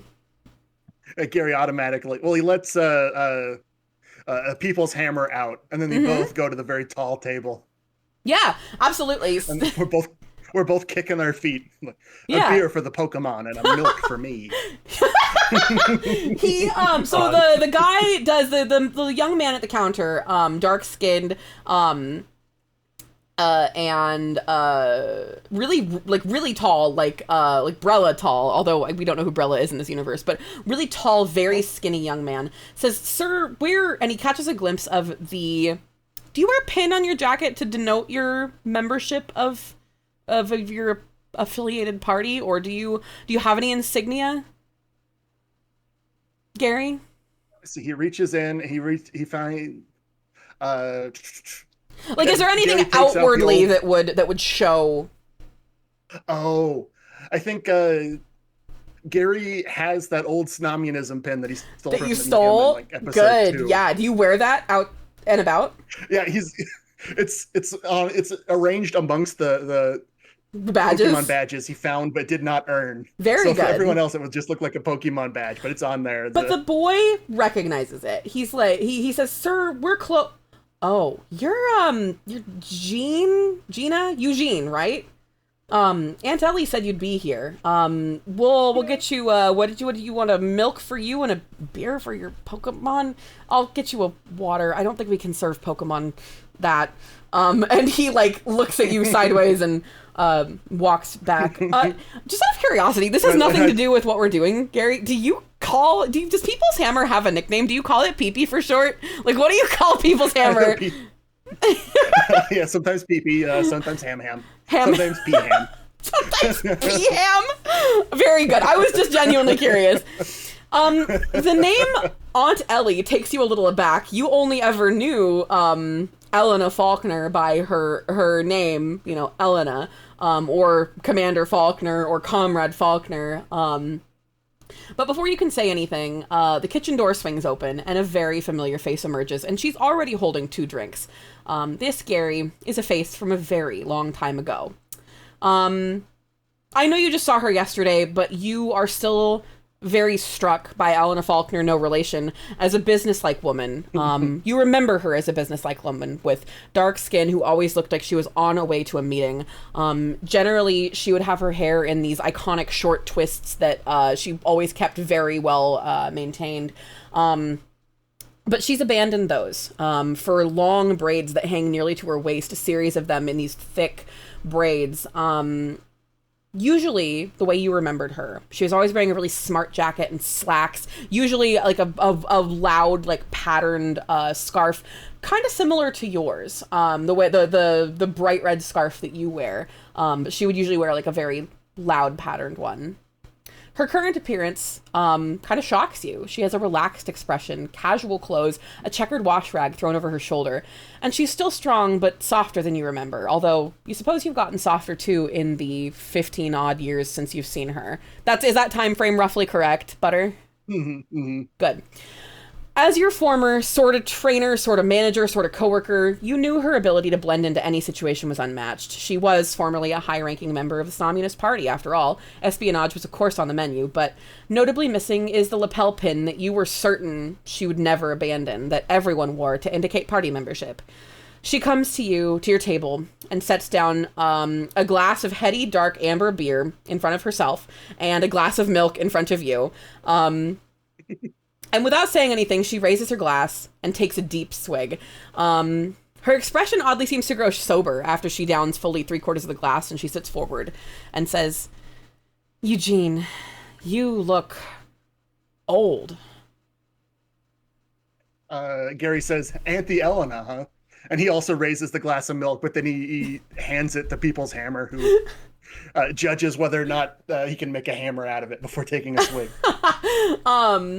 Aunt Ellie, thank you. And and she kind of starts to look, she looks a little wistful, and she says, I took in, I hadn't thought of a name, shit. Give me 2 seconds. 2 seconds. Sorry, thanks for bearing with me. After everything happened, I took in, Bailey's kids, his twins, my nephews. That's them. Do you believe that? They're 20 now. Oh God, I really am old. We're both old, buddy. And here I thought you'd never die. Well, I didn't. Her face gets very, very like stony. I rotted in a Volcarian prison for the last 15 years. Retconning. I rotted in a Volcarian prison for a decade and then got out and, joined my husband in raising my nephews. So I guess I finally got that tavern near the sea that we always, talked about if we ever got out. I never thought I'd settle anywhere so damn cold, though, after the snowfields. But, the fog here makes me think of how the snowfields got in the warmer months. It's kind of comforting, huh? He looks around the bar and he says, Yeah. Did you get this from them? Was this a little peace offering for you so that you put down the sword? Oh God, no. And she's looking very pained. She says, after I got out about 5-ish years ago, I had kept in contact with my husband, you know, like you do, but it wasn't a good time in prison. He had taken up the old family restaurant from his parents, and we turned it into a tavern, and now the boys work here. But no, the government gave me nothing but a lot of scars and a lot of complexes. And then Gary says, and you know they're not done. If they no, they but didn't want, if there wasn't more to take from you, you wouldn't be telling me this right now. no, they're not done. But I definitely am. I spent too long starving in that fucking pit for any ideals to sway me into working with the party ever again. There's no party anymore anyway, Eugene. And she looks at you pointedly every time she calls you Eugene. I have those kids to look after now. My best friend's kids, mind you. You know he died in that raid, fighting for what we believed in. And look what it got us. And she drinks the rest of her beer and slams the cup down a little bit too hard.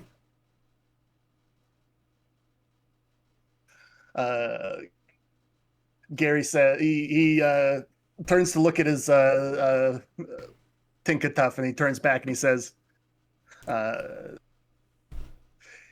know, the best of us didn't make it out of that fire. I know that. I spent the last 20 years running from it. So I understand why you didn't want to talk to me. But I think what's happening to the Pokemon around here, they're not going to stop at the Pokemon. And you know that. Almost none of us made it out of that. That wasn't a fire, Eugene. That was a massacre. And speaking of, I have some questions for you. You're not dead. Why are you not dead? We had a funeral for you. I mean, we were all on the run. We couldn't make it a big thing. We kind of had one for everyone, but we buried who we could, and you were important to us, Eugene. You have a gravesite in the snowfields. Like I said, look what it got us. It got me scarred. It lost the boys, all of their parents, myself included, for a long time. I can't go back into the fight the way I used to. I just don't think I can do it. And then Gary nods, and he says, if you're done fighting, you're done fighting. I thought I was done fighting until a few months ago. She asks you what you happened. Gotta realize, I ran out of places to run to. And so you came to Volterra? You came back here? Well, I wasn't done dying just yet. But you got to realize,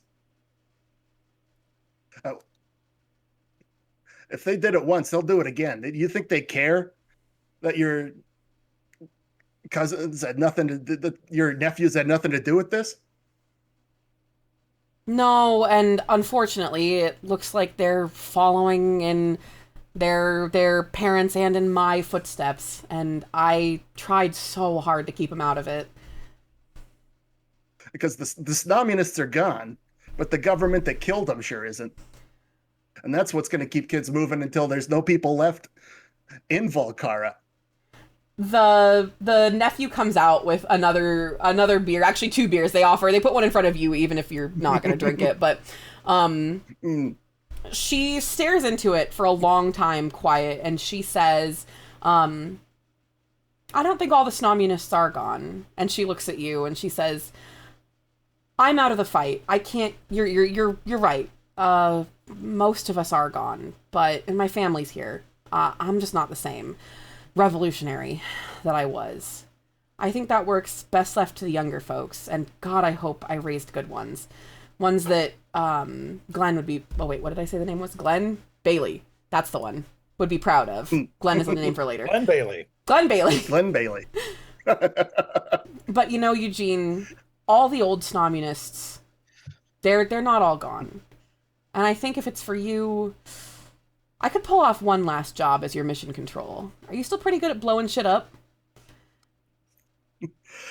Yeah, I think I can blow something up. I think I can blow up a little pipeline.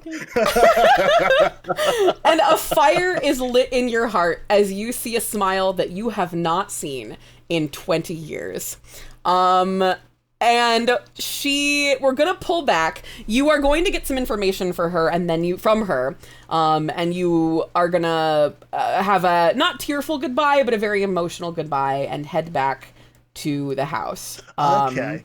And before I say goodbye, I do want to, as a footnote, please. I want to give her the contact information of my parents' home in the Galler Tundra. Saying that when she's done here, she's got to get out because the fight ain't done. She says, I'll think about it. If nothing else, my boys will know, that there's a place to get out to, but if we're lucky, maybe they'll go down the same way that their parents did, because I don't want them to see, I want them to live to see the change, but, or die fighting for it. I don't want them to live the way I did.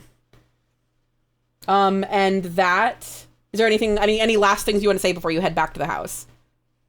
No, I think that does it. Okay, beautiful. Okay. You are going to... Let me make a quick edit to my notes. And... Let me double check this. Okay. I'm going to send this to you, Butter, because I think we're going to be splitting the party again. This is going to be very good. Go ahead and check your messages and read this. Kind of long, but this is good. This is very good. Okay. And then let me know who your 2 picks are. I'm going to tell you who you can't take. You can't have Seraphine. I'm gonna kill you. That's not why, but writing. No, shut up. That's not why, but no, you may not. You are on kill cooldown for the next 3 sessions. Hang on just a second. Butter out here being Seraphine-less. Unbelievable. I really enjoy the fact that out of everyone so far, Seraphine and Gary have had the least interaction. Have they? Yeah, I think out of true. everybody. I was For thinking good that a couple reason, days frankly. ago. That's probably for the best, if we're honest. They are the opposite ends of the spectrum of the... Off the spectrum, end of sentence. yes. Okay. True. There we go. Okay, I've clarified to Gary. I have Garified. Yeah. Okay, we are back at the house. Gary is on the way back. Clarified butter is really funny. Yeah, so it is now probably like 10, 11 p.m. You are all stationed at various... So there's a front door, there's a back door, and there is the attic. Besides Gary, who is heading back right now, Brella and who else was in the attic? Bing and Reliance. And I think we're going to have Seraphine at one door, at the front door, and then Sorrel at the back door, to be able to catch this Ralt. The clock strikes 12. Midnight arrives. And I'm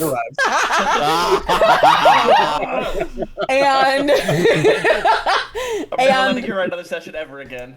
And you all, like, the house grows eerily quiet. It seems like the fog that kind of is pervasive in Deep Fog City has penetrated the house. It's cold. It's chilly. It's chilling you to the bone. Let's go ahead and get some perception rolls from everybody. Except Gary. Perception. And let me know when I get back to the house. You're I might gonna have a shenanigan plan. Yes. So Gary, it is going to be basically three checks before you get back to the house. It's not a super far walk. Deep fog isn't that big. Okay. And while everybody's rolling that, would you? The event that Gary is going to take. Sorry, I'm trying to make decisions that are totally out of order with what I had originally written. Gary, are you going to try and do this at the same time or directly after we do this, the taking care of the Pokemon here? Oh, I think what I'm saying is I have a class ability and some stuff I want to do with the house situation before I start on my other stuff. Okay, so starting your other stuff after might be a good idea because you can help here. I think you'd be great. So we're gonna do let's say 2 checks. Like everybody's gonna do 2 checks and then you'll get back. So it'll in game be like another couple of minutes. What do we have for perception checks? I got a 15. Okay. Who else? Brella?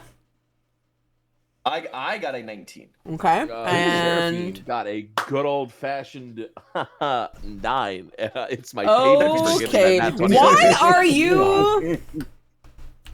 rolling? Seraphine falls asleep.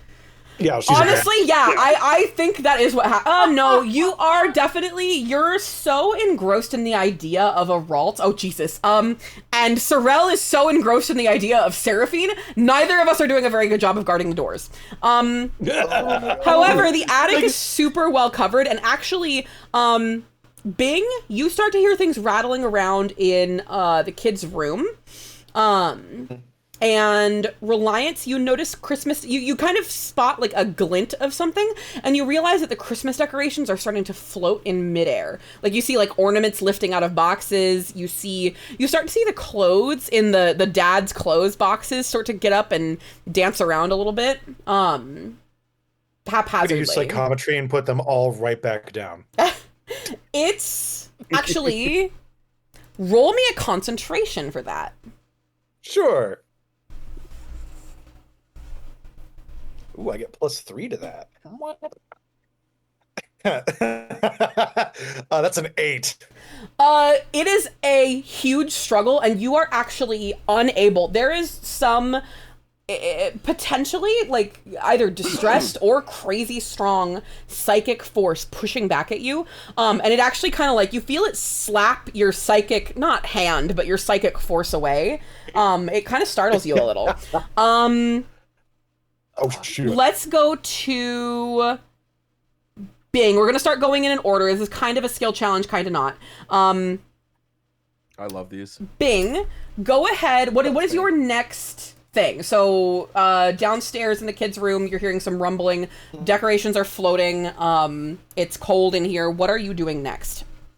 I think Bing is going to like whisper to Reliance to go down to the child's room and stay there. And Bing is going to try and like hunt this thing up here. Yeah. You don't. It's a 2-pronged attack. I guess, yeah, that makes sense. Do you want like backup up here or? No, I figure Bing has the Pokemon like covered. You know what I mean? Okay.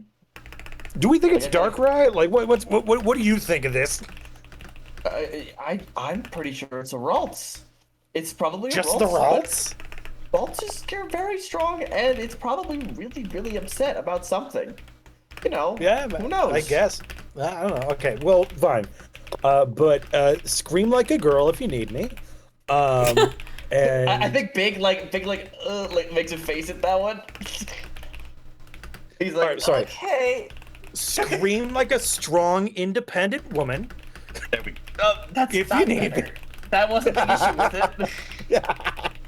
All right, and he Reliance, instead of like doing the monkey fucking crawl or whatever, he just kind of like fucking drops through the fucking hole in the ceiling and uses psychometry to catch himself.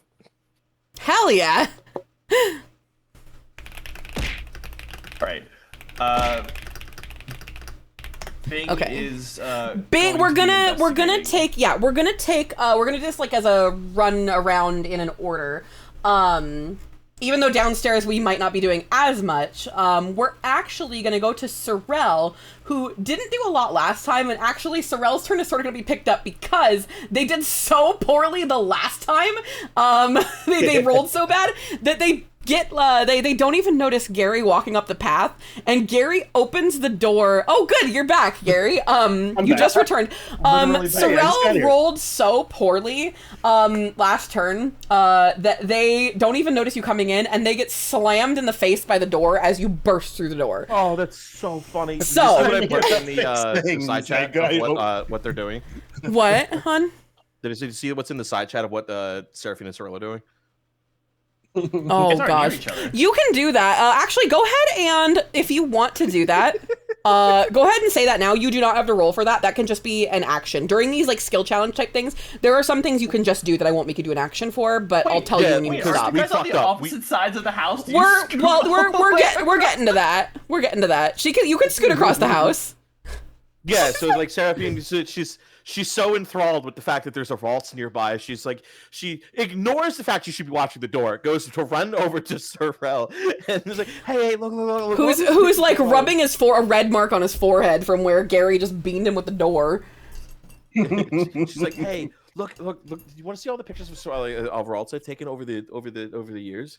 And like sits down and it just starts like pulls her Pokedex open and just starts fucking scrolling through. She's like, I remember this was when I was a kid. I just starts fucking fawning over the idea of having a vault. And they sigh heavily, and they go, "Wow, I need this woman carnally." Yeah, absolutely. It's like that art that Krog drew. Sorrel is, like you said in the fucked up chat, hun. Sorrel is gripping his own thigh, frothing at the mouth, fucking rubbing his forehead. That's wonderful. They're just speed running. Want to show this on screen. Okay. I can't put that up on screen. I'll do it right toward the end.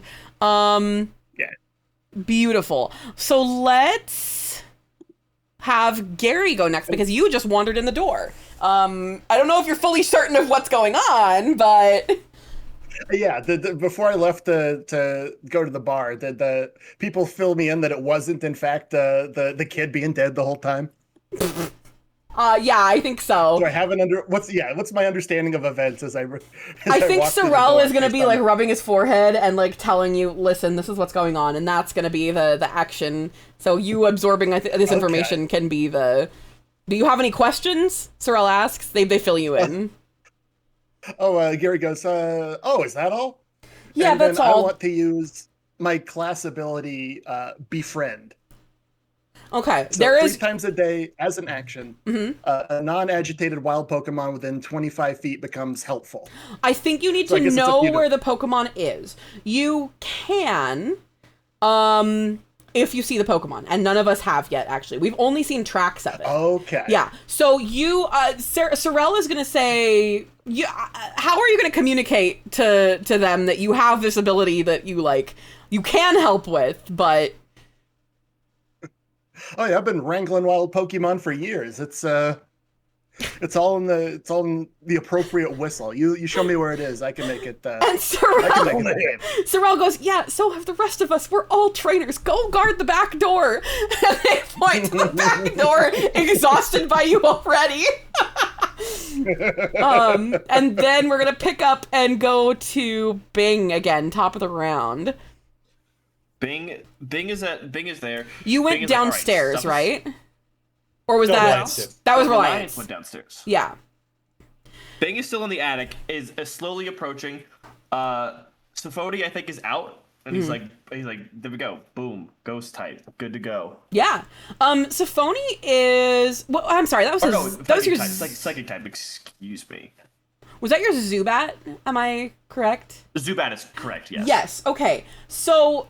They have supersonic, right?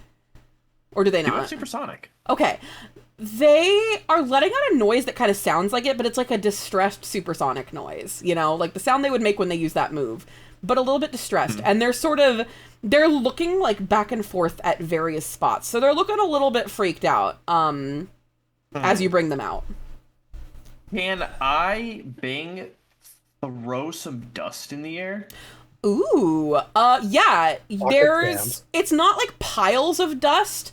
Yeah, but he could like scoop some up and just like yes, or like blow the ground to like get dust flying in the air. Yeah, do a nature check. I'm making you mix it up a little bit. All right, I can do a nature check. I'm actually bad at that. I was so prepared for you to say I'm good at that. Lord, you can have my wife come and. I believe you. Is it a 20? No, it's a 19 plus 1. That's 20. fine. Of course it is. None of you people can roll bad for me, except for me and Sprout. Yeah, I'm rolling like shit. I got one. It's because you're pumping the fucking Yuri juice directly into your arms, so you can't roll. The Yuri juice? Sorrel is he, him, thank you. That's not Yuri.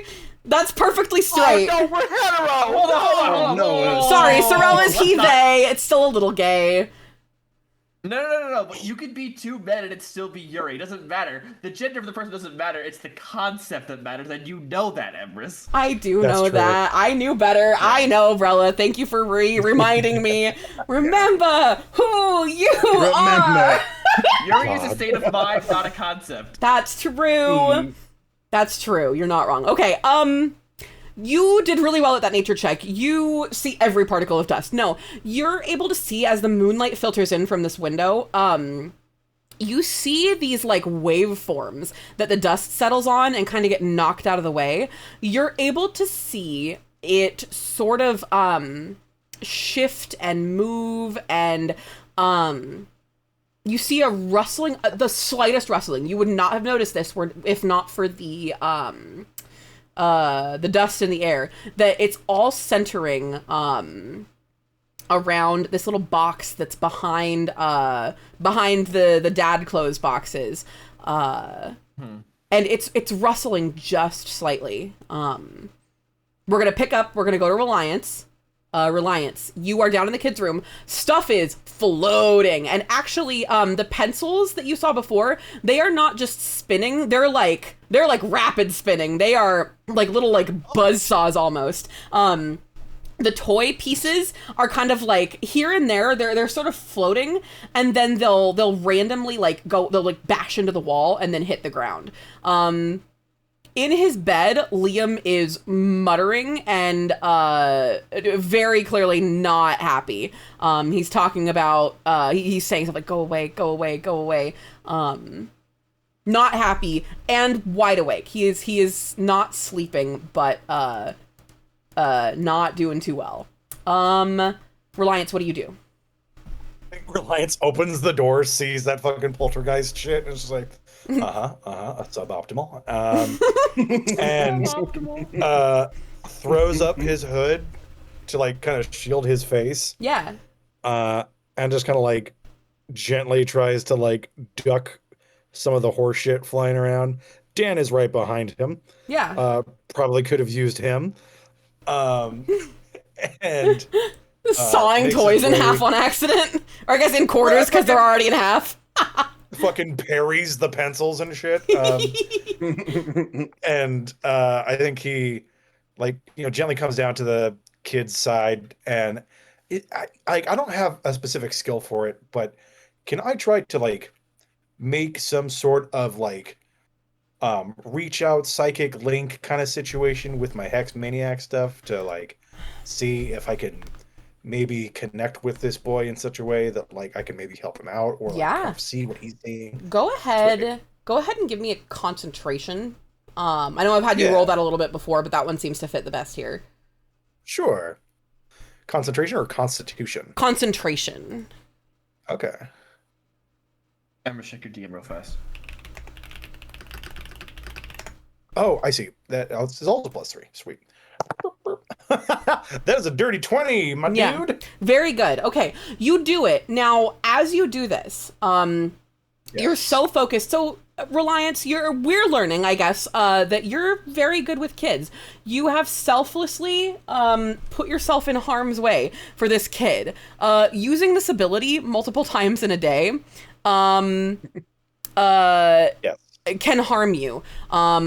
Now, was this, I guess, is it the same ability that you were using when you were trying to put the stuff back in the boxes, or is this a different one?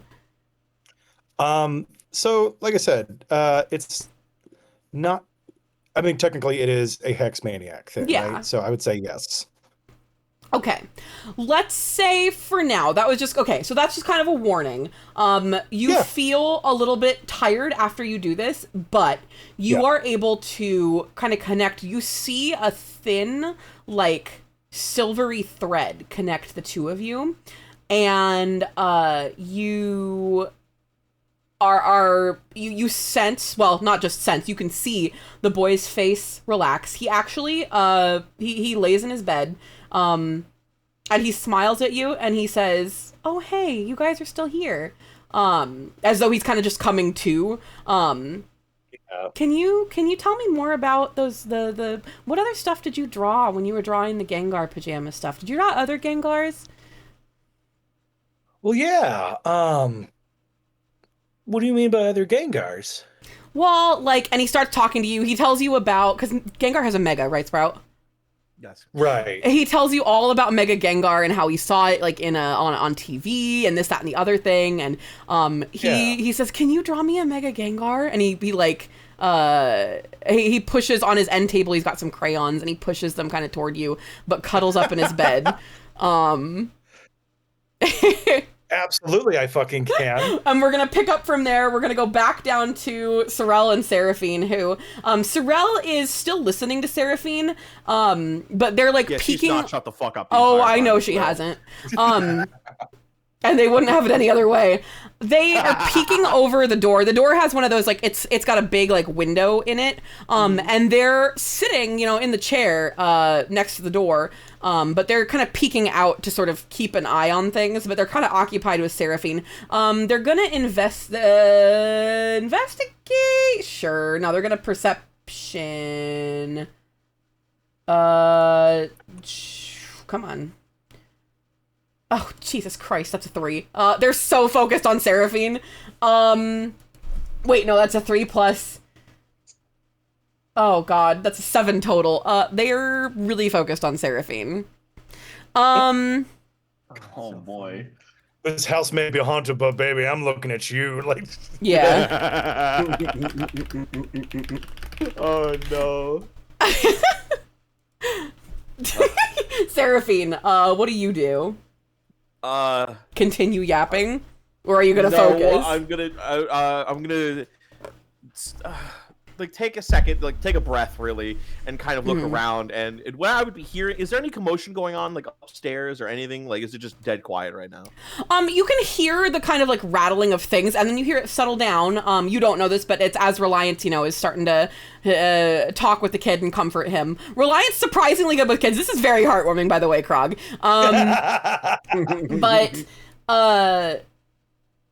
you hear it calm down up there, but then you kind of still hear some rattling up in the attic. Seraphine immediately hears the rattling in the attic and it was like, wait a fucking minute. Wait, I remember what's in there.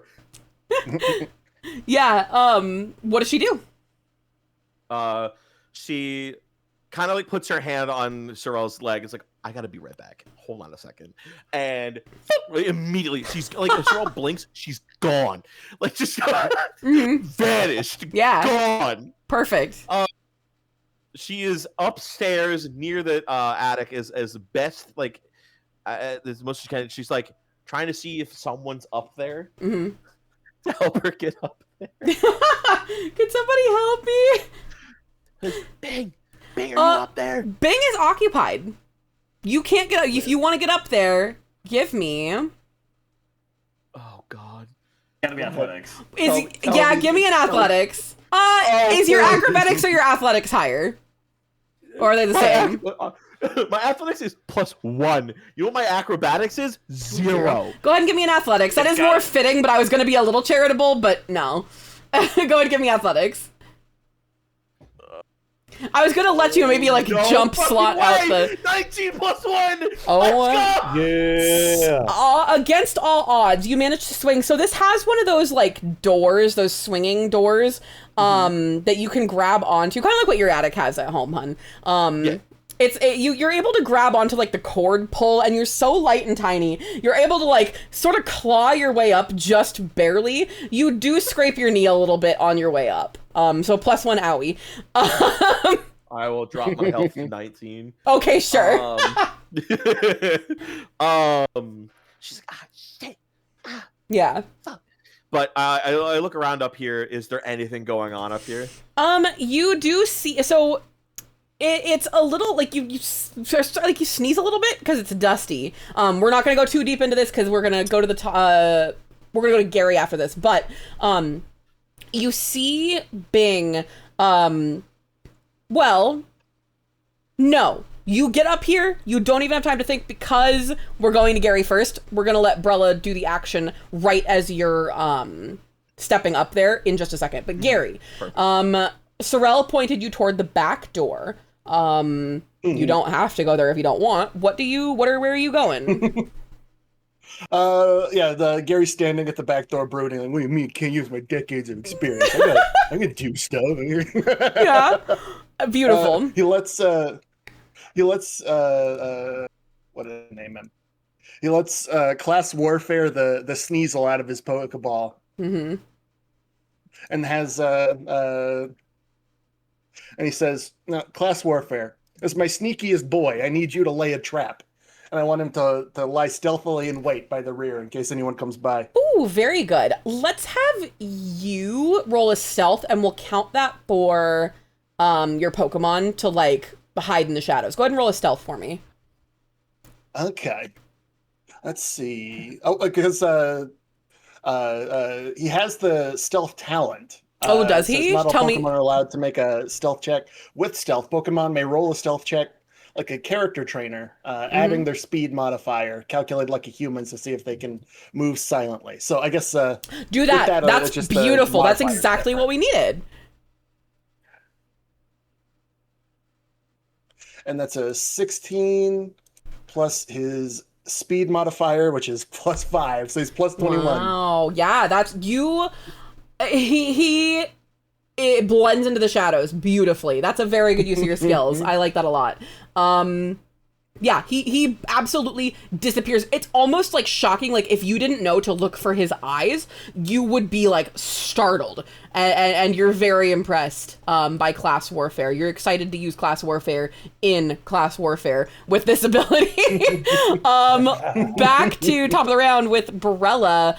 Seraphine just popped up. You're kind of wondering where the fuck she came from. Those Bing even hears Seraphine come up. Are you that locked in? Oh yeah. Yeah. Big time. There's that little like the waveform of dust that it kind of caught on with the psychic energy in the air. There's a thing, a box rustling. It's kind of jingling because it's a Christmas decorations box. A Delibird decorations box. What are you up to? What are you doing? I think that Bing has Seraphine out and is like ready to like. He's like trying to decide if he wants to like just jump at it or if he wants to send the Pokemon after it or like what's like the best play here. Yeah, what do you think the best play is? He's going to also summon Icarus. Oh, okay, both of them for like a full like U coverage as they're all going to approach this thing simultaneously. Okay. So if it tries to go like up, one of them will get it. If it tries to go low, one of them will get it, and then Big's gonna go right in the middle. Okay. And that's the plan. All right. And then I'm going to take out the quick ball that I got from the raid. Okay. And so if there is a Pokemon there, Bing's gonna. Yep. Go ahead and I'm not gonna make you roll for that. This all seems like stuff that you reasonably could do. Is that cool? Not every every turn is gonna have a roll. You're gonna be able to step forward very carefully. And Seraphine, you see Bing approaching. You see him whip out both Icarus and his quick ball. What do you do? I also see that Bing's locked in. I immediately lock in like I've never before. Our clown to clown communication is right there. I do my best to let Bing know I'm there in some really, really quiet way. Mm-hmm. But like, Yeah, performance. To try and be quiet about it.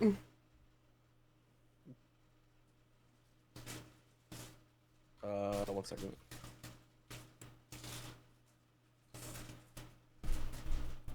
Sorry, we're hashing a plan. Yes. Okay. All right, go ahead. What is your plan? You're shitty. Don't worry about it. I'm gonna make you start rolling on camera, motherfucker. I'll take a picture of it right here. I believe you because it's you. However, That's fine. Yeah. What was the roll again? Performance. Performance? Which, yeah. +3. 23. will you grab me in Arizona? Thank you. That's very good. You are able to get Bing's attention with no issue. The two of you are clown-to-clown communication for a brief moment. You can, if you want, Seraphine, whip out a Pokemon as well, if you think Booper's any help here. If it's a Rolf, then yes, actually. He would need a lot of help. That's true. Give me a second. I'm going to open up a can. Sorry. Okay. It's in Arizona. Cracking a cold one. Cracking a cold. Yeah. Shut the fuck up. Cracking a cold boy with the ones. Okay. Yeah, Let's... I kind of just take Booper out of my hood. Good. And And fucking set him down. toss him like that one gif of a Pikachu. I don't toss him yet, but I do. I don't even put him down. I just kind of hold him like close to my chest and Okay. slowly approach Bing. Yeah, very good. Picking it up, going back down to Reliance. So you have been, I know this is silly, but you have been asked to draw a Mega Gengar for this boy. He wants to watch you draw to go to sleep. Yeah, absolutely. Actually, I even have, so I also have a new class. I'm a watcher. And this doesn't specifically like work for this instance, but like We can flavor text it. If you're creative enough, I will let you do almost anything. Basically, yeah. You've practiced drawing for years and years, but mastering your ability to draw quickly and accurately, you are officially a watcher. You're a master sketch artist. It takes you less than a minute to sketch anything you see. So I have to assume. Yeah, with, like, Krog, that's a perfect use for this. You're fucking right. Like. No, I love that. And you can just do that, right? Yes. Okay, you're gonna pull up your Pokedex, and he is so tired. This boy is so tired, but he is fascinated by the speed with which you lock in. You look at your art ref and are able to masterfully draw him a really amazing Mega Gengar piece. Yay. And you're using crayons. You're using like you're like using like the side of the crayon to like, you know, get hatching and shading and shit. Right. You're fucking you are cooking with this. And before you know it, the boy is snoozing. Now, if you had not done this, or if for some reason you had failed, the psychic shit would have started back up again. So you did a very good job there. So Go very cry. good. Yeah, no, you did excellent there. Bringing it back around to Sorrel, who, I think Seraphine abandoned him. He's gonna. Well, no, I mean, it's just that he's not distracted anymore. I think he's going to, there's going to be like a creak or a crack outside. And he's going to open the door and try to invest in, nope, that's 7. What the fuck? Sorrel is, I love this fail You're getting boy. all your good rolls. That is a 9. So he opens the door, but forgets that it opens in and not out and bashes himself in the forehead again. He does manage to... Multiple concussions tonight. He's sitting there going, this wouldn't happen if Seraphine was here.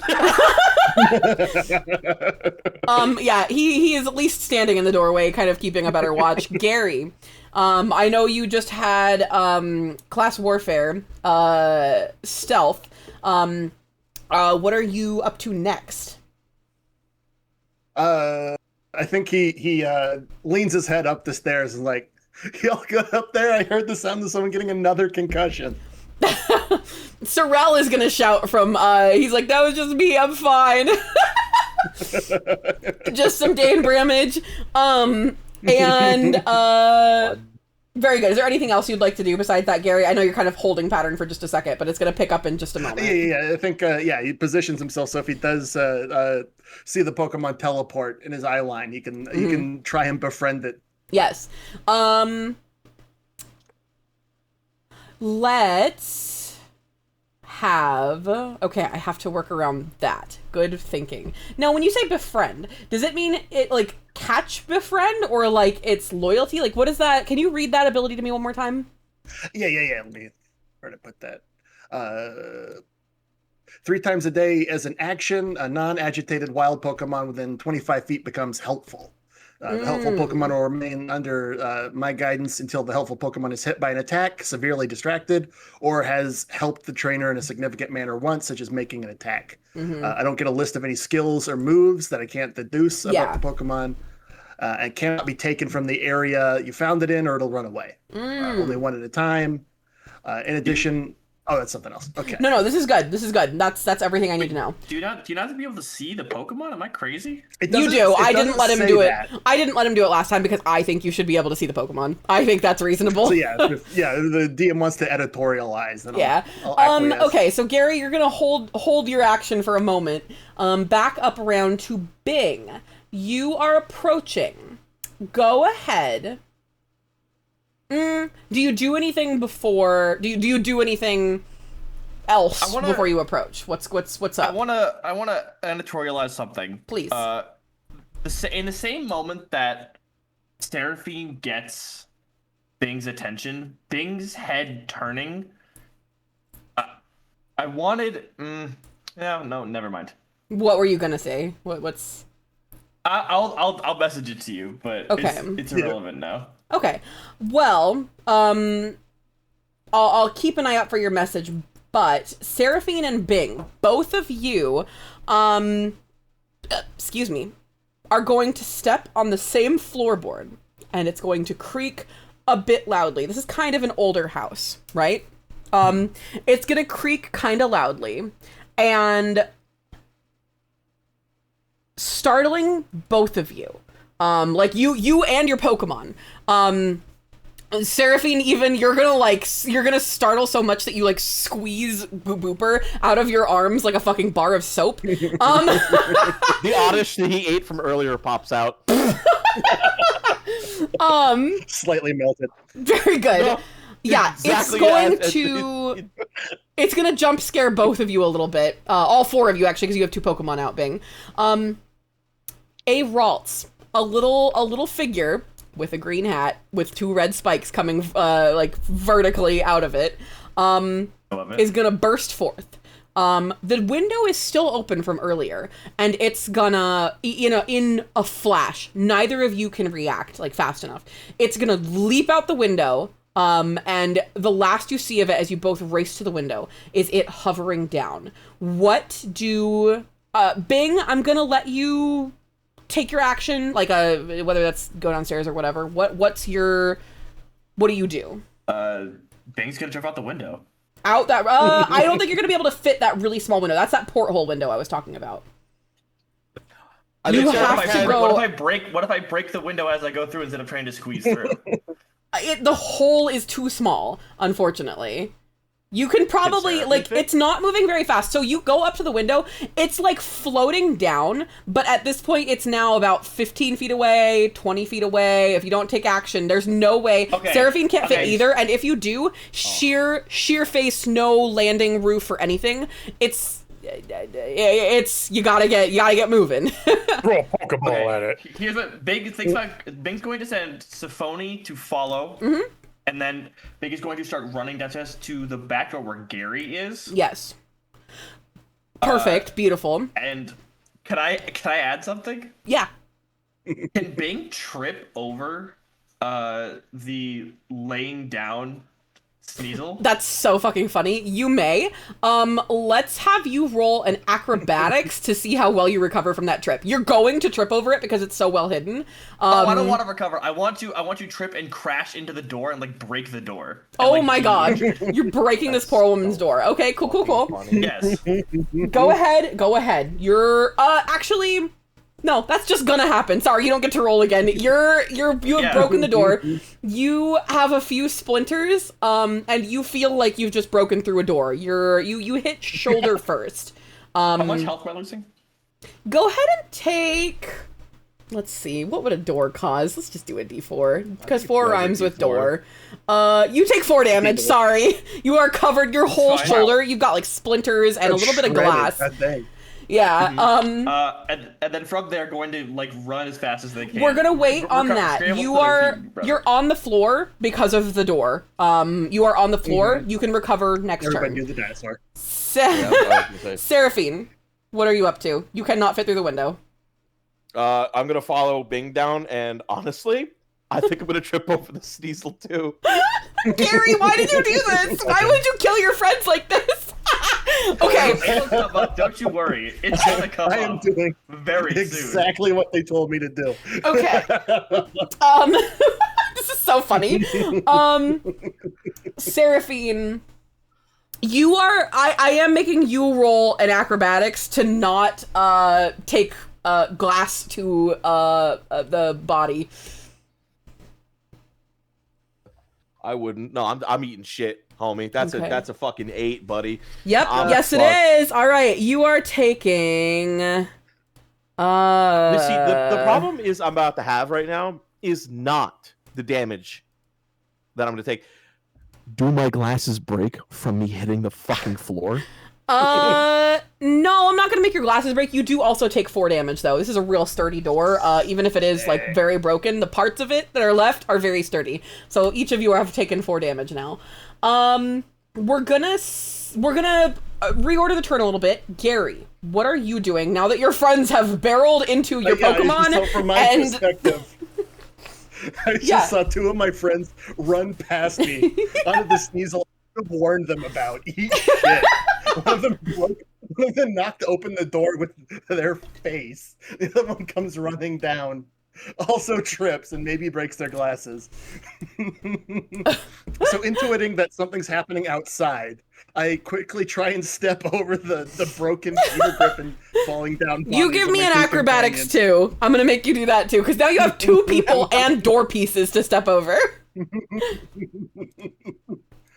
Okay, I rolled a 5 plus 1 is 6. Oh my god, you step over none of them and you get a Pokemon's outside, and then I also trip Oh over my the god. Sneasel. I knew it was there. You get an a ever-growing pile of us on the Reese Stooge's ass. you get a big old splinter in your foot. That's what happens. Marla has woken up to the sound, and she. Yeah, go ahead, Butter. Oh, real quick, can I whisper as my face is in the splinter-covered floor? Can I whisper as the class warfare? Hide the evidence. Run. Oh my god. Oh my god. Yeah. Get out of here. Marla has woken up and she's come to the door and she's like kind of yelling. She's like, "What is going on here?" Captain Osborne also is there. They were sleeping on the couch in the living room. They were just there for, like keeping an eye on, they're the ghost expert. And they come out too, and they're equally confused. So everyone's just standing here kind of in a daze. Sorrel is gonna come up behind, and they're like pushing past Marla and Captain Osborne. They are gonna like quickly deduce that something's going on outside and also try and rush out. They managed to clear the pile of bodies, and they are now outside. They're at least like over the pile of bodies. They're gonna try and help Seraphine up at least, but we'll worry about that next. Reliance, you have a lovely drawing of a Gengar. A Mega Gengar. You have heard... Okay, this is what you have heard. Actually, you describe to me what you heard after your friends. What's going on with you, Reliance? And then what do you do? So, I think Reliance hears a fucking like Ghostbusters style get him, and like shit crashing, sees a shape out the window flying down, and then like the like Three Stooges ass like out the door and like crashing, smashing, like what is going on? And he's like sitting here with this child who's just fallen asleep. Yes. Yeah, he just went to sleep. Your art did a very good job of putting him to sleep. Cool. Have I noticed anything with like the connection with the line? So you heard the yelling from upstairs. You heard a big land, like feet landing hard, feet landing softer on the landing outside. And probably like if the door was open, saw Seraphine and Bing running by. Then you heard a big crash and a smaller crash and a normal sized crash. Yeah. And after the normal sized crash, what you don't know is that the Ralts got far enough away, but you see that silver thread that was kind of being pulled, like it went from being up above that to outside. Like it was going like to the left and then kind of pulling, like it looked kind of like the way that like ship cables get pulled really taut, really suddenly. It did that. And then suddenly it just vaporizes, it disappears. And the boy starts just snoring softly. For once, he's sleeping very soundly. Well, bet. Yeah. What do you and do? I think Reliance stands up and goes, well, job well done, and just fucking turns around. Yeah. Do you leave the drawing for him? Yes, of course. And was it? Yeah, I think he just like slowly walks downstairs, surveys the situation, is like, so you guys find it? Gary says, "You have to bring me to it." Apparently, my class works on Sense 8 rules, and I didn't make direct eye contact with it. It is okay. So from the door, the 5 of us, I guess, we're all kind of in the doorway, around the doorway. We all see this small critter. It's probably 30 feet away. And it's running toward the back. There's a not a gap in the fence, but there's like a no gate opening in the back of the fence, and it looks like it goes out toward a field that has some let me double check my notes. Yeah, it leads out toward a field with a rocky like outcrop, and kind of like the city line of Deep Fog kind of ends at the border of Marla's property. But you can see the Ralts fleeing in that direction. What does, back to the top of the round, Bing, what do you do? Chasing directly after this thing. Very good. It is going extremely fast. It looks like it's like being propelled. It's taking these like big long strides. Very like anime running like steps. Very clearly being propelled by its psychic power. Do you want to athletics to keep up with it? Yeah, athletics keep up with it, and I still have Seraphine following in case it gets Yes, lost, Seraphine is keeping okay pace with it, falling a little bit behind, but not like too far. Go ahead and 18 total. That works. You catch up. You're kind of on Seraphine's heels if Seraphine had heels. Seraphine. Seraphine just kind of sits up and realizes that she might have fucked up a little bit there, but so she just kind of scoots off out of the way of the door. I think Sorella's gonna assist her up and also scoot out of the way of the door out toward where Bing is going. I'm not gonna roll to do anything. We're just gonna kind of keep a steady pace behind. Is that cool? Sprout? Yeah. Oh yeah. Yeah. Krog, so we're picking ourselves up. Are you chasing after as well? Yeah, I'll try to keep a pace with Bang, even though I doubt I will.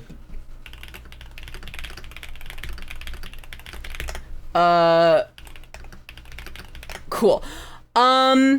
That is good. And Butter, sorry, give me just a sec. I'm looking at time and whether I can fit. We might have to switch Butter's thing to next week because I want to make sure we have enough time for it and for Reliance and Gary to have time to do the thing that I was planning for this week. So, sorry, just because I know we're coming up on time here, because I don't want this to last a billion hours. But who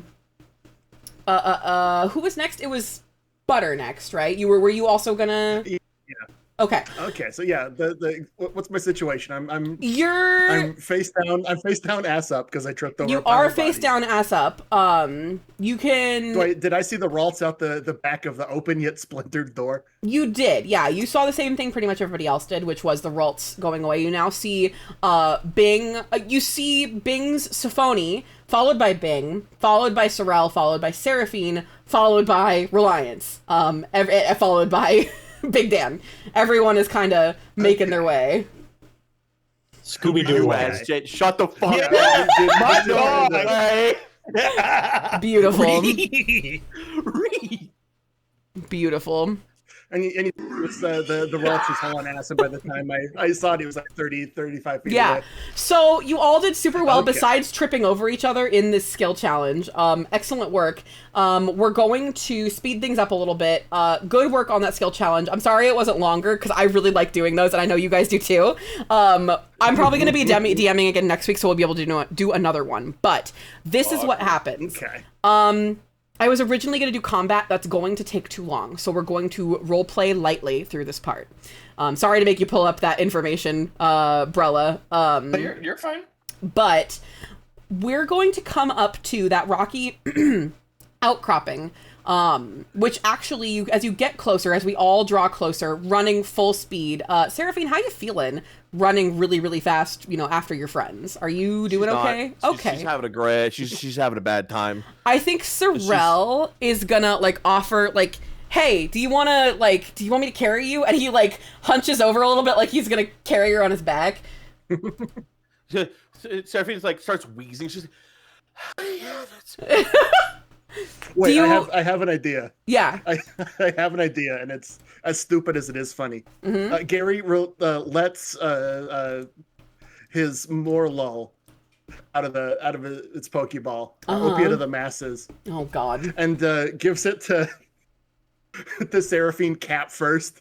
Presses the cap down like an inhaler button, and then Morlull uses Moonlight. Oh my God! What's Moonlight's effect? It's supposed to heal, but all that really happens because it doesn't really work on people is I get a good mind with song of if the moon hits your eye like a big hits that's Seraphine is hallucinating. You just gave her spores from a mushroom. Fuck me, dude. Seraphine is yeah, Seraphine feels funny. You can in a second.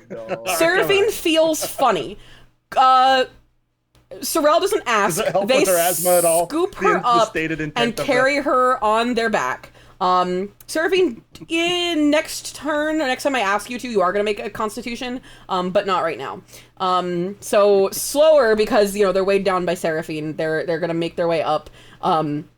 Sorrel's gonna be like, Gary, for the love of God, and no, the Butter. This is so funny. No, it's so good. Don't worry, it's perfect. Reliance and Bing make it to the cave first. You see 3 Gengar cornering. You see, it was an accident. I didn't pick Gengar on purpose for the drawing. But Brella already wrote this, so, but you see a Curlia and a Gardevoir trapped by these 3 Gengar in the cave. The Ralts is making these pathetic little squeaking noises. and trying to like get the attention of the guard of, or the I mean really of the guard of war, but like, you know, one of the Gengar wheels on it. We're not going to get into combat because, again, we don't have time. I actually am going to leave this up to the party. Do we want to roleplay this, or do we want to open with combat next time?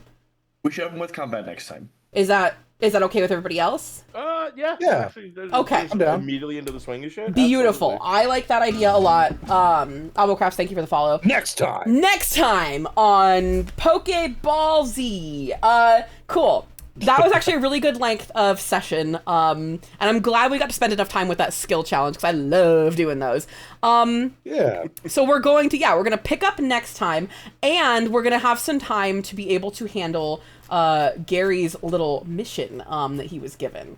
So we'll have plenty of time for all that, and then to set off on our journey toward the next, the next place. Any last things as Sorel is carrying Seraphine on their back as yeah. Let me do my special defense roll here. Go roll your constitution. That's what you're just to see if you To get a con. this is going to determine how you start combat next time. It's not looking good. Yeah? It's not looking good. How does a 7 sound? Yikes! Bad. You started by feeling funny. You are now hallucinating. You have breathed in yeah. mushroom It's gonna be so junk. bad for next week. It's It gonna be will Turn be to your bad. left, Oh, this and you is see so Nightmare bad. Freddy. You- Fucking Five Nights at so bad Freddy's. for next Yeah, week. you are feeling real funky. Everybody else, you all are having a time and are ready for combat next session. All right, gamers, that was an excellent session. Thank you for being here. Thank you guys for playing. I was so nervous about DMing, again, as I always am. You guys never disappoint me, and you're always so awesome You to did play so with. good, boss. Thank you. It was really You did good. phenomenal. You guys gave me some great leads to work with, so I'm really happy with that. Yeah. That was so good. Let's go raid really quick into Goobs. They're playing Night Rain. Go be good, go be normal for Goobs. What's our raid message gonna be, gamers? Not the door. Not the Oh, Not right. the door. Yeah, That's our right. raid message. Go be good. Go be normal. Read the rules. Read for pronouns. All that good stuff. I don't think either of them. Not the door. Be on your best behavior. Show them what an awesome community we have. All that good stuff. Eat some water. Drink some food. Take care of yourself and those around you. And tell somebody you care about that you love them. Really fast. Go follow Butters podcast. Go follow Go follow Krog's Blue Sky. Podcast. And podcast. Go Podcast. follow Brella's Blue Sky. Go follow Sprout's Twitch and Blue Sky. And follow me on Twitch. And catch this episode and the previous one on YouTube sometime this week. They will both be out. That's everything. I love you guys a lot. Be good. Everybody say bye. Bye.